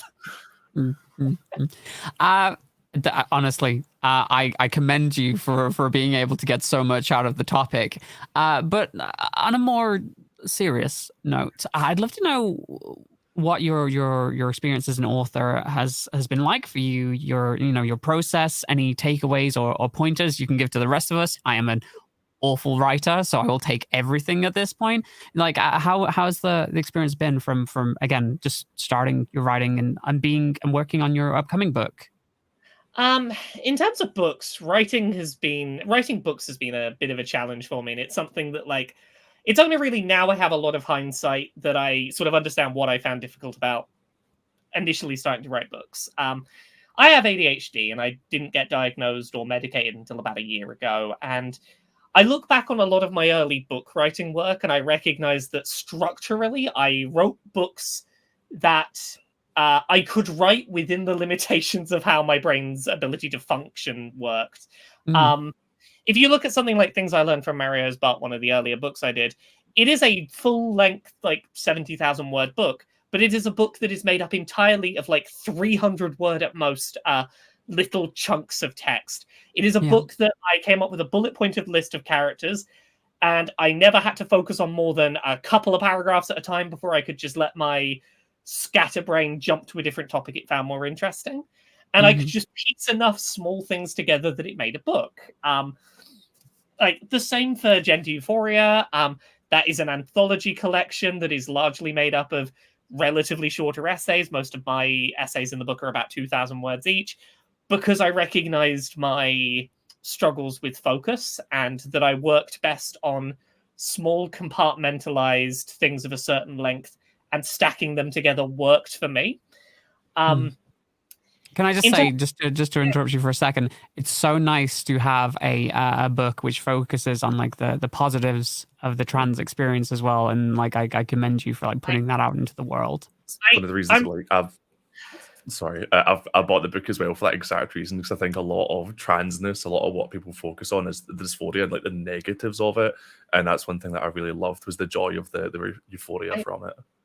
I'm really glad that people had that response. It's a book that I wrote because I largely was the same. I initially wanted to write it in, it would have been 2018. I was originally 2017 maybe even. But UK media anti-trans hate had really been ramping up. It was getting pretty overwhelming. It was the first real big wave of this is a lot and I don't know how to deal with it. And I'd just come off the back of writing Uncomfortable Labels, which had been my memoir about sort of the intersection of being trans and autistic. And I recognized a lot in myself that I'd written a lot about my own struggles. And I was like, okay, well, why did I do that? And I sort of thought about that a lot and was like, it's an important part of my narrative. And it's a part of my narrative that, particularly when talking about intersection, felt important to focus on, because needs were not being met at that intersection that need to be. And often talking about the things that are difficult is a better way of getting people to add support needs to intersections. But I was thinking about it and going, my day-to-day life isn't about that. My day-to-day life is me just being happy and loving myself. And I'm so overwhelmed by the positivity that being trans has been. I was like, I know I can't be alone in that. And I know I can't be alone in needing more other people's happy trans stories. And I was so happy with how well that was received. Of the books I've done, it's the one that like it was in front window displays in like big London bookstores. I was like, oh. I'm doing another book that doesn't currently have a name, but it is a similar kind of book, but about autistic experiences, but focused on joyful experiences, which hopefully will be the next book after the currently announced ones. But that's awesome. I actually wanted to touch on your currently announced book. And I'm assuming, I don't want to like jump to conclusions, but I'm assuming that the reason that this next children's book is coming out is for much the same reason as Gender Euphoria. Can you tell us about that? Yeah, Me and My Dysphoria Monster is a illustrated children's book talking about gender dysphoria from a perspective that is intending to try and do a couple of things. The hope is that it can both serve as a tool for any trans youth who struggle to find language to explain what they're going through, to have something they can use to provide words, but also for anyone who is an adult who's trans, who's got, maybe younger people in their life who have questions and want to be able to explain what they're going through. And it's a book that I largely wrote because my experience growing up was that I had no language for my experience. My only reference... Yeah, like my only reference point for trans people existing for most of my life was Ace Ventura: Pet Detectives. Yes, yeah, those scenes, yeah, that's a lot. That was my entire reference point, and like, I think back on a lot. Like, I came out very quickly after experiencing my first even vaguely positive piece of trans representation. The piece of media I'm going to recommend here, it's flawed, it's not perfect, but like, take it for what it is. Was an anime called Wandering Sun. About two trans kids, both basically just like trying to work out their gender stuff. And it's not perfect, it's got flaws, but what it did was it showed respectful trans people whose lives weren't going to be ruined by trying to be who they were, verbalizing thoughts that I'd had in my head for years and no one had ever said, and I'd been worried I was the only one who felt. And like, I watched that 12-episode series in one night, cried at my wall for 5 hours, and came out. Because, like, having language for what you experience and seeing that someone else has felt the thing you feel, sometimes that's enough. And that's sort of the perspective I came to writing this children's book with, was wanting to create something that might give someone the words that they can look at and go, it's that thing that I didn't know how to talk about. And just trying to provide a tool that might be able to help. In the back of the book, there's like more in-depth information for parents that like read it with a kid and they like need more in-depth stuff. But like, I'm really happy with the what's there. Honestly, like I wish personally that I'd had something like that when I was growing up. Like, I can talk about, like, we probably have very similar experiences. Ace Ventura being the only media representation, and I think the other one, Chandler's dad in Friends, and it was always punchline or villain. Yeah, it was exactly. Like, if you do this, you'll be a punchline or a villain or both. So I only think it's going to be amazing for kids to potentially have that not only that representation for them, but the ability to help them figure out who they even are as well is such a powerful thing, and also have the language to discuss it as well. Like, what you're saying really, really helps a lot, because you have these thoughts, but you don't know how to portray them at all. Like I've had a few I'm obviously non-binary, but I never had any way to discuss those thoughts until I'd met my partner, who's a trans man, and he taught me a great deal, and it's one of those things that I really wished I'd known about earlier on. So sometimes just having very basic vocabulary and an example that you aren't the only person who's ever felt this can be enough. And the book's not out for a couple of months yet, but like, the pre-release reviews have been really good, and I'm feeling kind of hopeful that I've done an all right job with it. I'm feeling very proud of it. Hell yeah. I'll have to make sure one gets sent to the gaming headquarters when it releases. That's I'm just gonna make sure everybody reads it. That's my thing. Luke, you have the next question? Yes, you, as you mentioned earlier on, co-host the Podcast Session with Stephanie Stirling and Conrad Zimmerman, a podcast which has been running for almost 8 years, which is a long time. That's really long. Are there any special memories or moments that you hold on to from that? It's weird to think about that show, in that like that show basically started concurrently with my being a person that made my living talking about video games, and the industry feels like such a different place only 8 years later. A lot of the early years of that show were very ridiculous and bombastic. There was a lot of I used to do recurring segments about eating and drinking bizarre food and drink concoctions, playing weird sex games I found on the internet. And it's been a weird shift over the years, in that now the show is much more of a directly addressing the terrible politics of the video game industry. And I think that's just a byproduct of what the industry has been the last few years, and the sort of raising vocalization of the problems going on in it. But I think about the times I've really some of my fondest memories on that show. One of my favorite memories is I used to very much be the person that edited the show, sorted out and to a certain degree I still am. I sort the topic list every week. I managed that show. And the first time I wasn't on the show for a few weeks was I went for lower surgery, and I was not going to be on the air for a while. And I listened to the first episode after I left.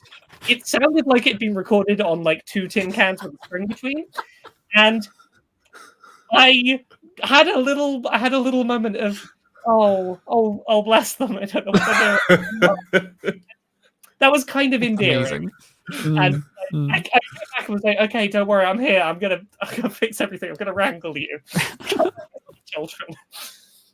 That's I'm so glad. I've been a listener for a very, very long time. I don't know if I was there at the beginning, but it's so good to have that space that exists and is consumed by so many people that is, again, highly critical of some of the practices that go on in the industry. There are, YouTubers and personalities that do talk about that stuff, but there's a lot of places it just doesn't get talked about. So it's nice just to have that hub of literally just taking the piss out of everything that's wrong with the industry. Yeah. It's been a really needed catharsis for me. I think this industry would have worn me down if the show hadn't sort of shifted to what it is now to a degree. It's good to have an outlet valve to be to remind myself that I'm not the only one frustrated with where the industry is going, and to be in a space surrounded by other people who are yes, let's talk really frankly about how bad that is, while also still having fun with video games and knowing that the two of those can coexist. And the fact that the show has managed to stay as successful as it's been in that shift has been really reassuring, because it has reassured me that we've created an audience that is willing to follow us on a journey of holding these creators to account, which is nice to know, because that's always a worry you have when you start a project being haha, fun and jokes, and try and get serious later, is knowing whether people will be up for listening to you and being serious with you. Yeah. I can see that in other situations going terribly depending on the audience, but it's just good that you've fostered an audience which is open and understanding and allowed for that change. I think at least part of that is because having at least one openly trans host on the show, definitely, weeded out a lot of the people who wouldn't have been okay with us talking about politics and having lefty political views. We weeded them out at the start, and whoever was left was willing to shout at billionaires are bad, let's have more unions. Yeah. Honestly, it is a fantastic show, but it's not your only podcast. Of course, you also have Queer and Pleasant Strangers that you host with your wife, Jane. Incredibly wholesome. Could you tell us a little bit more about that? What is it like hosting with your wife, essentially? Is the dynamic different? Yeah, so Queer and Pleasant Strangers is a media review podcast interspersed with silly voices and skits. And show that is mainly just made for me and my wife to have fun and catch up on our week. Those things where both of us do a lot of work outside of regular working hours, and it's nice to have a point in the week where we just sit down and catch up on what the other's been doing. But like, it's been a really nice show to do, in that right from the first episode, very unapologetically, we were like, we're just gonna very much lean into our weird, very specific personal brand of humor. It's all gonna be lighthearted and positive, but if you don't enjoy the humor, that's fine. It's not for you. I'm making my wife laugh, and if you can't enjoy my wife giggling along at my silly puns, this ain't for you. Yeah, so it's more so for yourselves first than it is for anybody else, which is lovely to hear, actually. Yeah, it's nice to have a piece of content that, like, I really don't mind how that does on views. Like, that is a distant second priority, in that, like, I want to make a thing that's wholesome and nice, and that we have fun making, and go, if we have fun making a nice, wholesome thing, hopefully that will translate to the kind of people who enjoy that nice, wholesome space congregating around it, and we can just enjoy the little community we've made. And like, we've made a really lovely little space around that show, from just being very unapologetically slightly weird queer people having a giggle together. It's really adorable. You gotta love it. I'm all about slightly weird queer people just having a good time. Hell yeah. I would love to talk about your YouTube series, Accessibility. Obviously, making video games accessible to everyone is something that you're incredibly passionate about. Where do you think the industry currently is in regards to that? How much more work needs to be done? And who's doing the best job right now is making these experiences accessible? Okay, where to start on this? Big question. Yeah. So, in terms of where the industry is at right now, I think that we've gotten past the hurdle of needing to recognize that accessibility is important. Like, generally, companies recognize accessibility. That is important. You've got a lot of companies who are currently doing it as a box-ticking exercise. They know that it's something they're supposed to do, and the features are technically there, but the execution isn't always consistent. A big part of what I advocate for at the moment is the features you're already doing, just learn how to do them to industry standards consistently is a big part of it. Yeah. Is there any kind of like guidelines or anything for industry standards at this point? Or you think that would be like a no-brainer?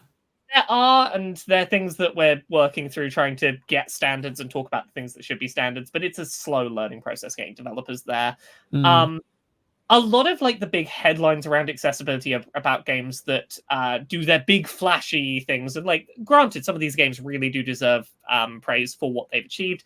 The Last of Us 2 is the big example everyone knows. That is a game that big AAA action game that can be played completely without any vision, which is a wonderful step for this industry. But a lot of those steps are inconsistent. You can't rely on them. They're little isolated things that happen. Sony in particular is great at doing isolated games that have great accessibility settings, and then having their next first party release have nothing in the way of accessibility. And like, they wildly swing back between being the best in the business and not trying at all. Would that be like particular studios that they have under their houses, or? It seems so. Like, the problem seems to be that they've not done the step of the studios they have, like Naughty Dog, who are doing the best work in that regard, just going, right, all of our other studios, sit down with Naughty Dog, let them explain to you what they did and why it worked and how you can do it, and then you go execute it. Like, it seems like they've not done that inter-studio knowledge sharing. Just get them to make a design document and share it with everybody else, essentially. Microsoft, on the other hand, nowhere near as many like big attention-grabbing accessibility stuff in games, but they're much better at consistency. You can really reliably count on first-party Xbox games having a very consistent level of accessibility that is the same across all of their games. They have a much better job of things like having a storefront where you can check which games have which specific accessibility settings that Microsoft has checked are up to a certain quality bar threshold. And like, they're not just there, but they're there and good. Nintendo, by far, of the console manufacturers, is falling the furthest behind. They just do not seem to care about this conversation. Do you think that? Sorry. Go ahead. I was going to say, do you think there's like a massive difference in terms of like, and not to make it about location, but Japanese developers versus Western developers? There is undoubtedly the case, and you're seeing some Japanese studios that are starting to get there. Capcom has been like starting to pick up on this conversation in the last year or so, but like Nintendo really stubbornly refuses to get on board with even the most basic of standards. And you'll like the example I always want to give of how bad Nintendo misses the mark. Pokemon Sword and Shield. Yeah, I knew you were going to say this. Had sliders for audio, so you could mix the audio, so you could turn down things that weren't gameplay critical audio. You had to find one random NPC a couple of times in the game who was not signposted, who was in no way special, to give you an item to go in your inventory to unlock the ability to change the audio sliders, which is an accessibility setting. It's ridiculous. Yeah, no, I literally was going to bring up that example, and as well as like just having no option to mess around with audio in games like Animal Crossing too, which is the most basic of things you think that they would have. They're really bad at basic things like having visual ways to get otherwise audio-only information. They're really bad at not having any kind of control customization, even the most basic possible. Like, they just are not engaging with the conversation at all, which is really unfortunate. But like, yeah, I'm trying to remember what the rest of your question. You had a lot of questioning. Yeah, I'm sorry, do you want me to repeat it? Yeah, so we had where the industry is at now. Basically, kind of along the lines of what you're saying, it was like who's doing the best job right now making those experiences accessible. So you kind of covered it already. Covered it, but yeah, it's right now. Sony is doing amazing things inconsistently. Microsoft has a much more solid track record, and Nintendo should barely be considered in the conversation. Yeah. Well, hopefully that changes over time. I definitely think like pushing for like an industry standard, just like there's a lot something of in that way. There's a lot of things that like I could list off now that really should be industry standards at this point. Having subtitles that are proper closed captions that have things like speaker tags, that you can put a dark background behind the text, that you don't have huge amounts of text per section of text in the subtitles, having options for colorblind modes that are dedicated for each of the main types of colorblindness, having text-to-speech enabled to automate reading out in-game text to you. Like, so many of these things are just like really basic things that no development studio should have to be told at this point that those are really simple things to get into doing. Like, if you want to, if I was going to say, if you want a checklist to mark, that's the checklist you should go for. Really, like just stuff like having a font for dyslexic people. Something that's more easily readable. Yeah. Even if you just use something open source like Open Dyslexic, like have something that isn't your stylized pixel fonts. These are such basic things that it's frustrating that we're still having to have the conversation around those, and we can't get onto the interesting conversations like, would it be good if Nintendo actively sought out permission to use high contrast mode from Sony's games, because that would really benefit handheld gaming and its smaller screen factor. Smaller screens really benefit from increased contrast for low vision users. Like, those are the interesting accessibility conversations I want to have. But we're still at like, no, you need to put subtitles in, please. Yeah, we need the very basics. Like, we'd have to walk before we can run. From an outside perspective, though, like it does seem to be getting more traction from what I've seen. Like, it does seem to be like a lot more people are engaged with the conversation. I think that like there was a really big shift in the few months that followed The Last of Us 2, and I think a big part of it is because that game got a lot of critical reception. And a lot of reviews that weren't aimed at disabled users were very praiseworthy of those settings.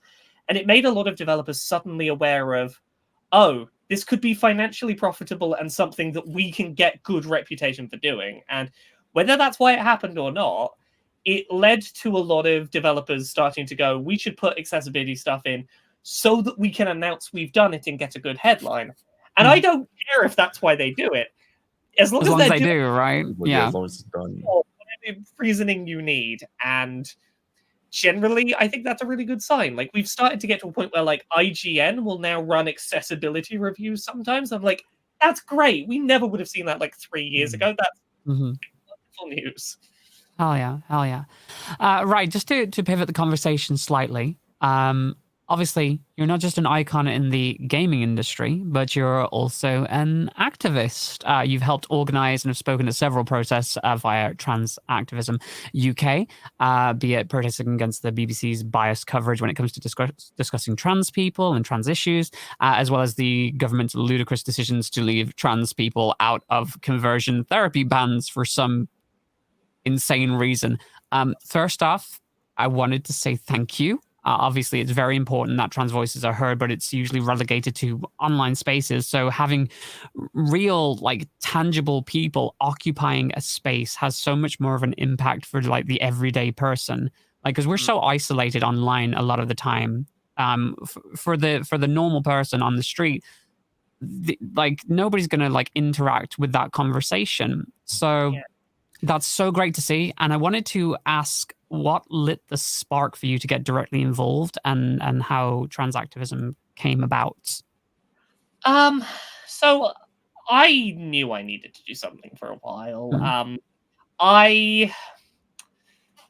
For a couple of years in the run-up to starting to do more protesty stuff myself, I'd been very much the kind of trans person that relied on communal events like your sort of trans prides and things to feel that sense of community, and there's other people around and we all feel fed up with how things are going. And those kind of events are easy to attend in that they have a sense of we're within our own community and there's a sense of safety there, and it's a place to go get recharged and feel more energized for that fight. But it's not necessarily that fight happening often. It's its own little.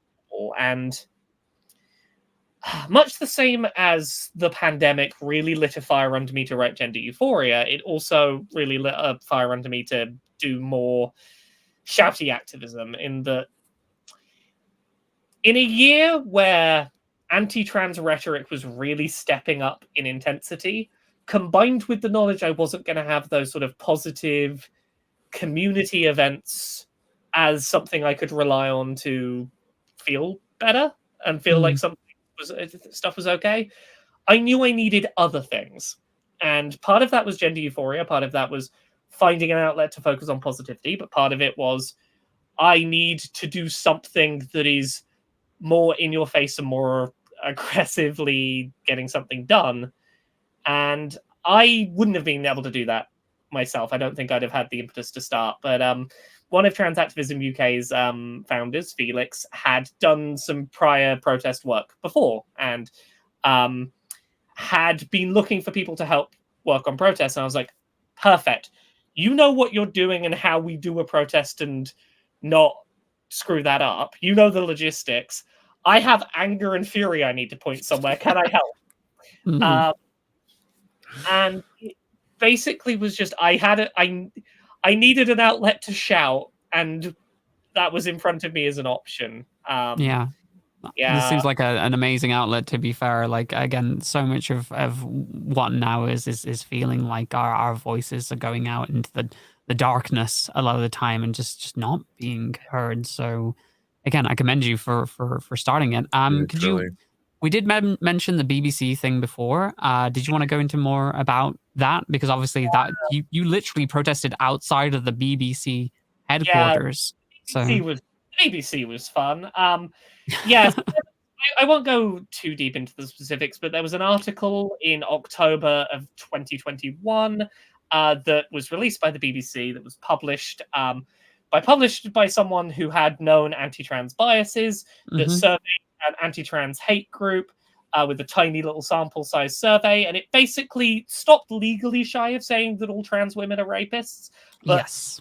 It walked right up to that line and didn't dare tiptoe a step across it, but it did throw the allegation over. And like the BBC has been on a downward spiral of anti-trans coverage basically since the GRA reform consultation was announced back in 2016. But this article was a bit of a powder keg in that not only was it such a direct allegation against the community, so uncritically represented, like this piece in no way acknowledged the like in some cases, literally genocidal beliefs of some of the people involved in it, that it was like the clearest sign we'd had that the national broadcaster here in the UK in no way intended to prevent trans hate from being broadcast as legitimate. And as a group, we wanted to do something. We wanted to organize a protest, but like the thing we immediately wanted to do was we put together an open letter to the BBC, basically that same day, breaking down every problem with that piece. And within a couple of days, it had 20,000 signatures. And we basically spent several months like trying to force the BBC to engage with what they had done. From what we heard, like there was huge internal like conflict that began at the BBC, majorly on age lines. Like from what I hear, most of the young people working in the BBC are very pro-trans, and it is largely the old guard that are digging in their heels and like actively refusing to be positive. We got like leaked audio of like the BBC telling staff, you either get okay with us publishing this anti-trans stuff or you get out. Like it was a wild thing. Like the BBC wrote an article about our open letter, and that was a very weird experience of oh you've had to acknowledge my angry screed of how much you fucked up, you had to acknowledge it. But yeah, we spent a few months basically trying to push people, and particularly trying to rally cis allies as well to sort of get behind this with their feelings, to complain and escalate their complaints and keep complaining and to not let the issue drop. And eventually, a couple of months later, we hosted a protest outside their door.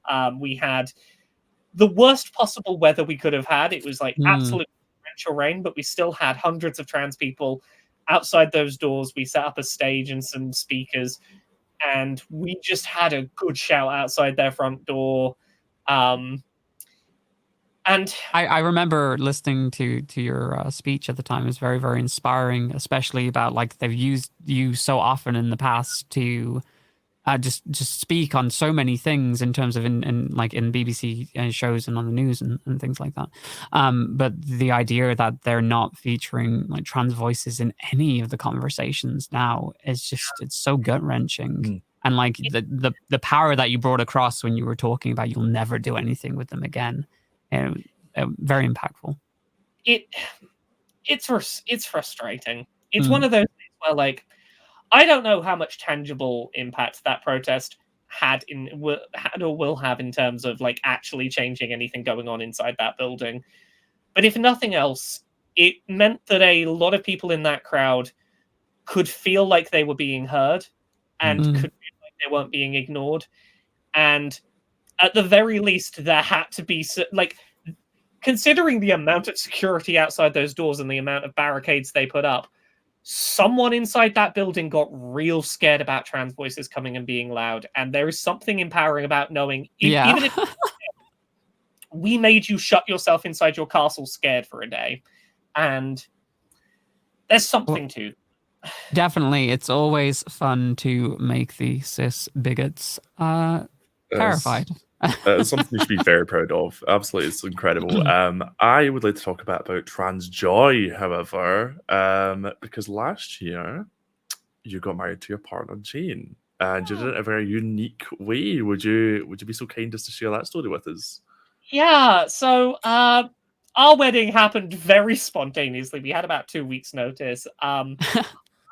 I am autistic, and I'm a bit of an autism stereotype in that I love trains. I am one of those autistic people. Not so much the like mechanical how they function or the statistics about them. I'm very much the societal function that trains play in this like very predictable, very reliable form of like repetitive public transport. I find really calming and lovely.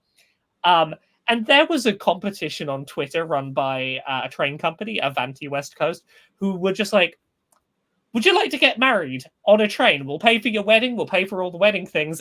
It could be on a moving train. And I was like, okay, never going to get it. But like, yeah, there's a chance of winning a wedding. Why not? And they wanted me to put like a 1-sentence explanation of why I should win this wedding. And I was basically like, I'm autistic and I love trains. Also, gender recognition stuff to get married as a trans person in the UK is ridiculous, and it has delayed us getting married for ages, and it would be really nice to just have that done, because like we finally got through the paperwork things we need to be Mrs. and Mrs. Can you give us a wedding so we can be Mrs. and Mrs.? And a few weeks later, I get this email out of the blue that I assumed was a joke or it was spam. It was like, yeah, you've won a wedding. Email us back. And yeah, they were like, we have a specific date it would need to be. Like this date in like 2 weeks. And there's a limit because of COVID on how many people you can have. But we will sort wedding dresses. We will sort catering. We will sort like everything. We'll sort photography and video, and we'll give you a private first-class carriage on this train to do this to and from journey over several hours, and you can have your own music on the thing. And I went downstairs very nervously to my now wife and was like, I appear to have won us a wedding. 2 weeks on a train, which is quite a thing to drop on someone.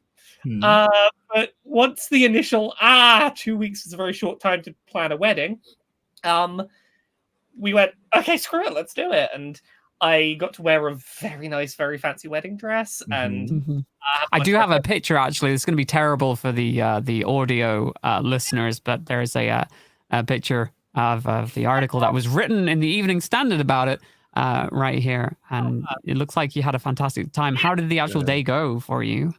The day was lovely. We had to go like pretty early in the morning to get there in time for everything, which is fun because I had to travel on the tube to Euston Station in my wedding dress.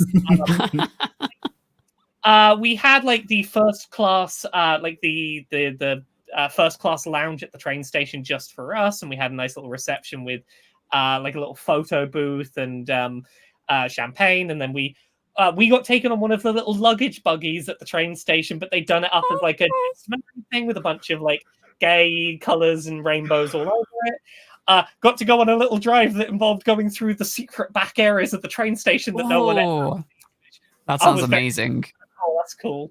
All of the message boards in the train station that have like when the trains are coming have messages about our wedding, and then that's adorable. We got on the train. We did like walk down the aisle and the vows in the moving train.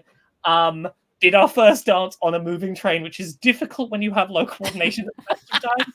Like the train will turn a corner and try and not fall over while slow down. I think the most difficult bit to do on a train was cutting the cake because they want you to. Oh my god! Yeah. Cake cutting photo. And neither of us is holding on to anything on a moving train with a big knife. But it was a lovely day, really wonderful. By the time we got back from this like return train journey, they already had a photo album printed. I don't know how where they got it done, of photos of the day of us with all our friends already printed that they handed to us at the end of the day. And that is amazing. That was spectacular. You didn't have to worry about anything. We just showed up when we were told and had a wedding. Nothing was our thing to think about. It was great. It's a hell of a story as well. Like, absolutely. I remember seeing it at the time and being absolutely blown away. You both look so happy. It's so nice to see you. It was lovely, and it was very nice to take. A wedding seemed like a very stressful idea until other people were responsible for everything. That was good by me. Okay, so this is the last main question of the day, and I don't want to pull us too much into the darkness. So I actually wanted to ask if you had anything you personally wanted to share with anyone who might be feeling scared right now, any young LGBTQIA plus people who might be listening. Is there anything that you would want to like communicate to them, to say to them? Again, very heavy topic. Yeah. So. As a community, LGBT people have been through some rough stuff in the past, and there will be tough times now. There will be tough times to come in the future. And when you're in the midst of those, it can feel like a lot. It can feel very easy to feel defeated. It can be very easy to feel like every time you put out a fire, another one crops up. And I think the thing to remember is that nothing ever changes if you get complacent.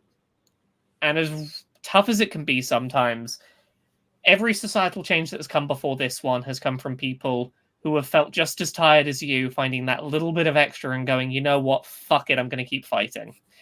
And I think that it's important to look at the context of history. I think that while we may be going 2 steps forward, 1 step back sometimes, if you add enough of those up, it does mean we're going forward. I think that if you look at how views on, say, the trans community are broken down by age groups, it's very clear that time is on our side, that history will not look fondly on these moments and that things will get better, that we are moving in the right direction. And I think a lot of the violence and a lot of the anger we're seeing right now is the final struggles of hateful groups that know that they're losing the battle.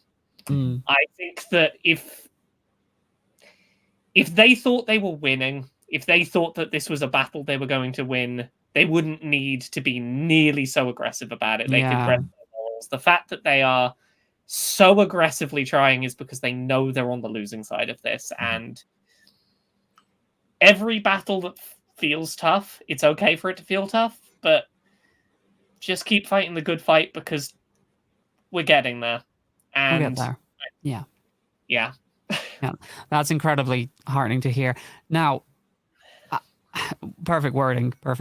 And like, I don't know where you pulled that from, but that, again, amazing. If that had been me on the end of that question, I would have just panicked and like, But speaking of panic, we always end our podcasts with a little section we like to call quick fire questions. I'm not sure if you're aware of this or seen this, but this is a little fun thing that we like to finish off with. So essentially, we're going to ask you a series of questions. You just have to, stream of consciousness, say the first thing that comes to your mind. Just letting words tumble out of my head, and eventually they'll mean something. So okay, that's perfect. Luke, you've got the first question. What is your favorite game this year? Oh, possibly that. Elden Ring. Elden Ring. Good choice. Elden Ring has monopolized my year so far. Good choice. What was the one game that defined your childhood? You may have had an insight. It's got to be Pokemon. Specifically, Pokemon Yellow was my childhood. What is your favorite video game character? Favorite video game character? Ubisoft's terrible, but Jade from Beyond Good and Evil is like always the one I jump to. Eventually, we'll get that sequel. Eventually, maybe. I don't want that sequel. That sequel doesn't sound like anything I want anymore. Oh, you know what? Perfectly valid. Everything that made the original interesting. Funnily enough, the next question will interest you then. Which game do you most want a sequel to, coincidentally? Most want a sequel to? It was going to be Beyond Good and Evil for the longest time until that all screwed up. I really don't know. There's goodness, you've stumped me for a second there. My brain We'll circle back. Okay. Maybe not sequel, but I'd love to see another game in the same universe as Disco Elysium. That works. I love that world building, and I want to see another story in that setting. Oh yeah. Who would be your dream streaming guest? Or podcast guest, could be anybody alive or dead. I mean, I'm going to say Gerard Way from My Chemical Romance just because My Chemical Romance is on the brain. So give me an excuse to talk to a person who sings words I like. Hell yeah! Which game are you most looking forward to coming out? Is it Breath of the Wild 2? Yeah. Okay. Yeah. You did that to us. Yeah, Breath of the Wild 2. If you're marooned on an island, what 3 games would you want to have with you? Gut Instinct, Tetris Effect. I want something I can just play endlessly. Something Pokemon Legends Arceus for shiny hunting in, because I could squeeze hundreds of hours out of shiny hunting in that. And this game can have internet, by the way. It's a magical island which you can't escape from, but it has internet. Gosh, I can't think of a third one off the top of my head. Those are the first 2 that jumped to mind, and I'm suddenly freezing up. Apparently, I'm not as good at rapid fire as I thought. that's good enough. Which game has the best soundtrack? Best video game music. Mass Effect 2. Ooh. I think that game's soundtrack is a masterpiece. It's pretty damn good. Nice. I remember, like, I think just the Mass Effect game series in general has some amazing music. Yeah. I remember I used to work in a game store, literally game, and I was in charge. Well, I kind of took it upon myself to put stuff on the televisions, like little ads and stuff. I would constantly use the same like background audio track from Mass Effect just in the background of that, because it was like so melancholy and melodic, and I loved it so much. The whole series has great music, but 2 in particular, like when you start getting towards that final, like the mission of no return, all of the music in there is phenomenal. Okay, you're free to take as much time as you like on this next question. Yes. Where can people find your content, and what have you got coming up on your channels? You can find me at laurakbuzz on all of the places that have usernames: YouTube, Twitch, Twitter, TikTok, Patreon. That's the one that mainly pays the bills. $1 a month really helps mean that I can keep doing this consistently.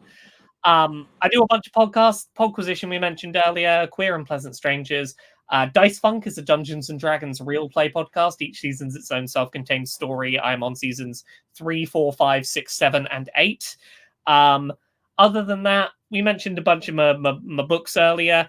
The main one at the moment is Me and My Dysphoria Monster, comes out on August 18th, 2022. So that's like almost 3 months away now. Accessibility is on YouTube every Friday. We put up episodes every week. That's basically it. Just search Laura K. Buzz. Find all the things. Big list, a lot of content to get involved with, a lot there. You literally have no excuse. Go and do the Google searches right now. And my lovely co-host Luke, what have you got coming up? I stream Monday through Thursday, half on UK time onwards. At the moment, like I said earlier, it's a bit of Skyrim. However, admittedly, I've not played the Stanley Parable, so I'll be doing that tomorrow. So I'm actually really excited to get into it.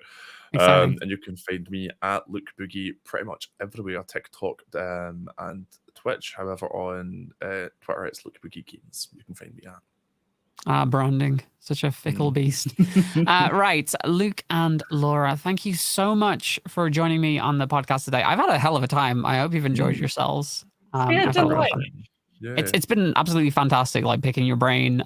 You're somebody that I've looked up to for a very long time, and to actually get to sit down and actually talk to you and find out a little bit more, dig a little deeper, has been great. So again, thank you for being here. Thank you, Laura. And thank you, everybody, too, for being here on this episode of the Gayming Podcast Live. We'll be back in 2 weeks' time with the next episode. Same time, same gaming time, same gaming place. And you can also check out Let's Go Gaming. That'll be on the channel every week. I think that is on Wednesdays or Thursdays at 8 p.m. UK time. I think we're playing Evil Dead this week. Actually, that's gonna be fun. I tried playing that the other day, and it was a chaotic mess because I was just playing it with a bunch of other queer creators, and none of us had it together. We're just constantly screaming. So I'm hoping Let's Go Gaming goes a little bit better. But if you want to check that out, that's here on the Twitch channel, twitch.tv/gamingmag with a Y, GAYMING, mag. And make sure you hit that follow button. But before then, you can follow the Gaming Mag channel here on Twitch, or subscribe on the YouTube channel so you don't miss any of these amazing shows. And of course, the podcast can be listened back to on any time on all major podcast platforms. Thank you so much for joining us here today. Really appreciate y'all, and we will see you soon for the next episode of the Gaming Magazine podcast. Bye for now. Bye, everybody. Bye. And here's a cat. Hi, Machi. How you doing? Bye, everyone. Have a good one. Bye.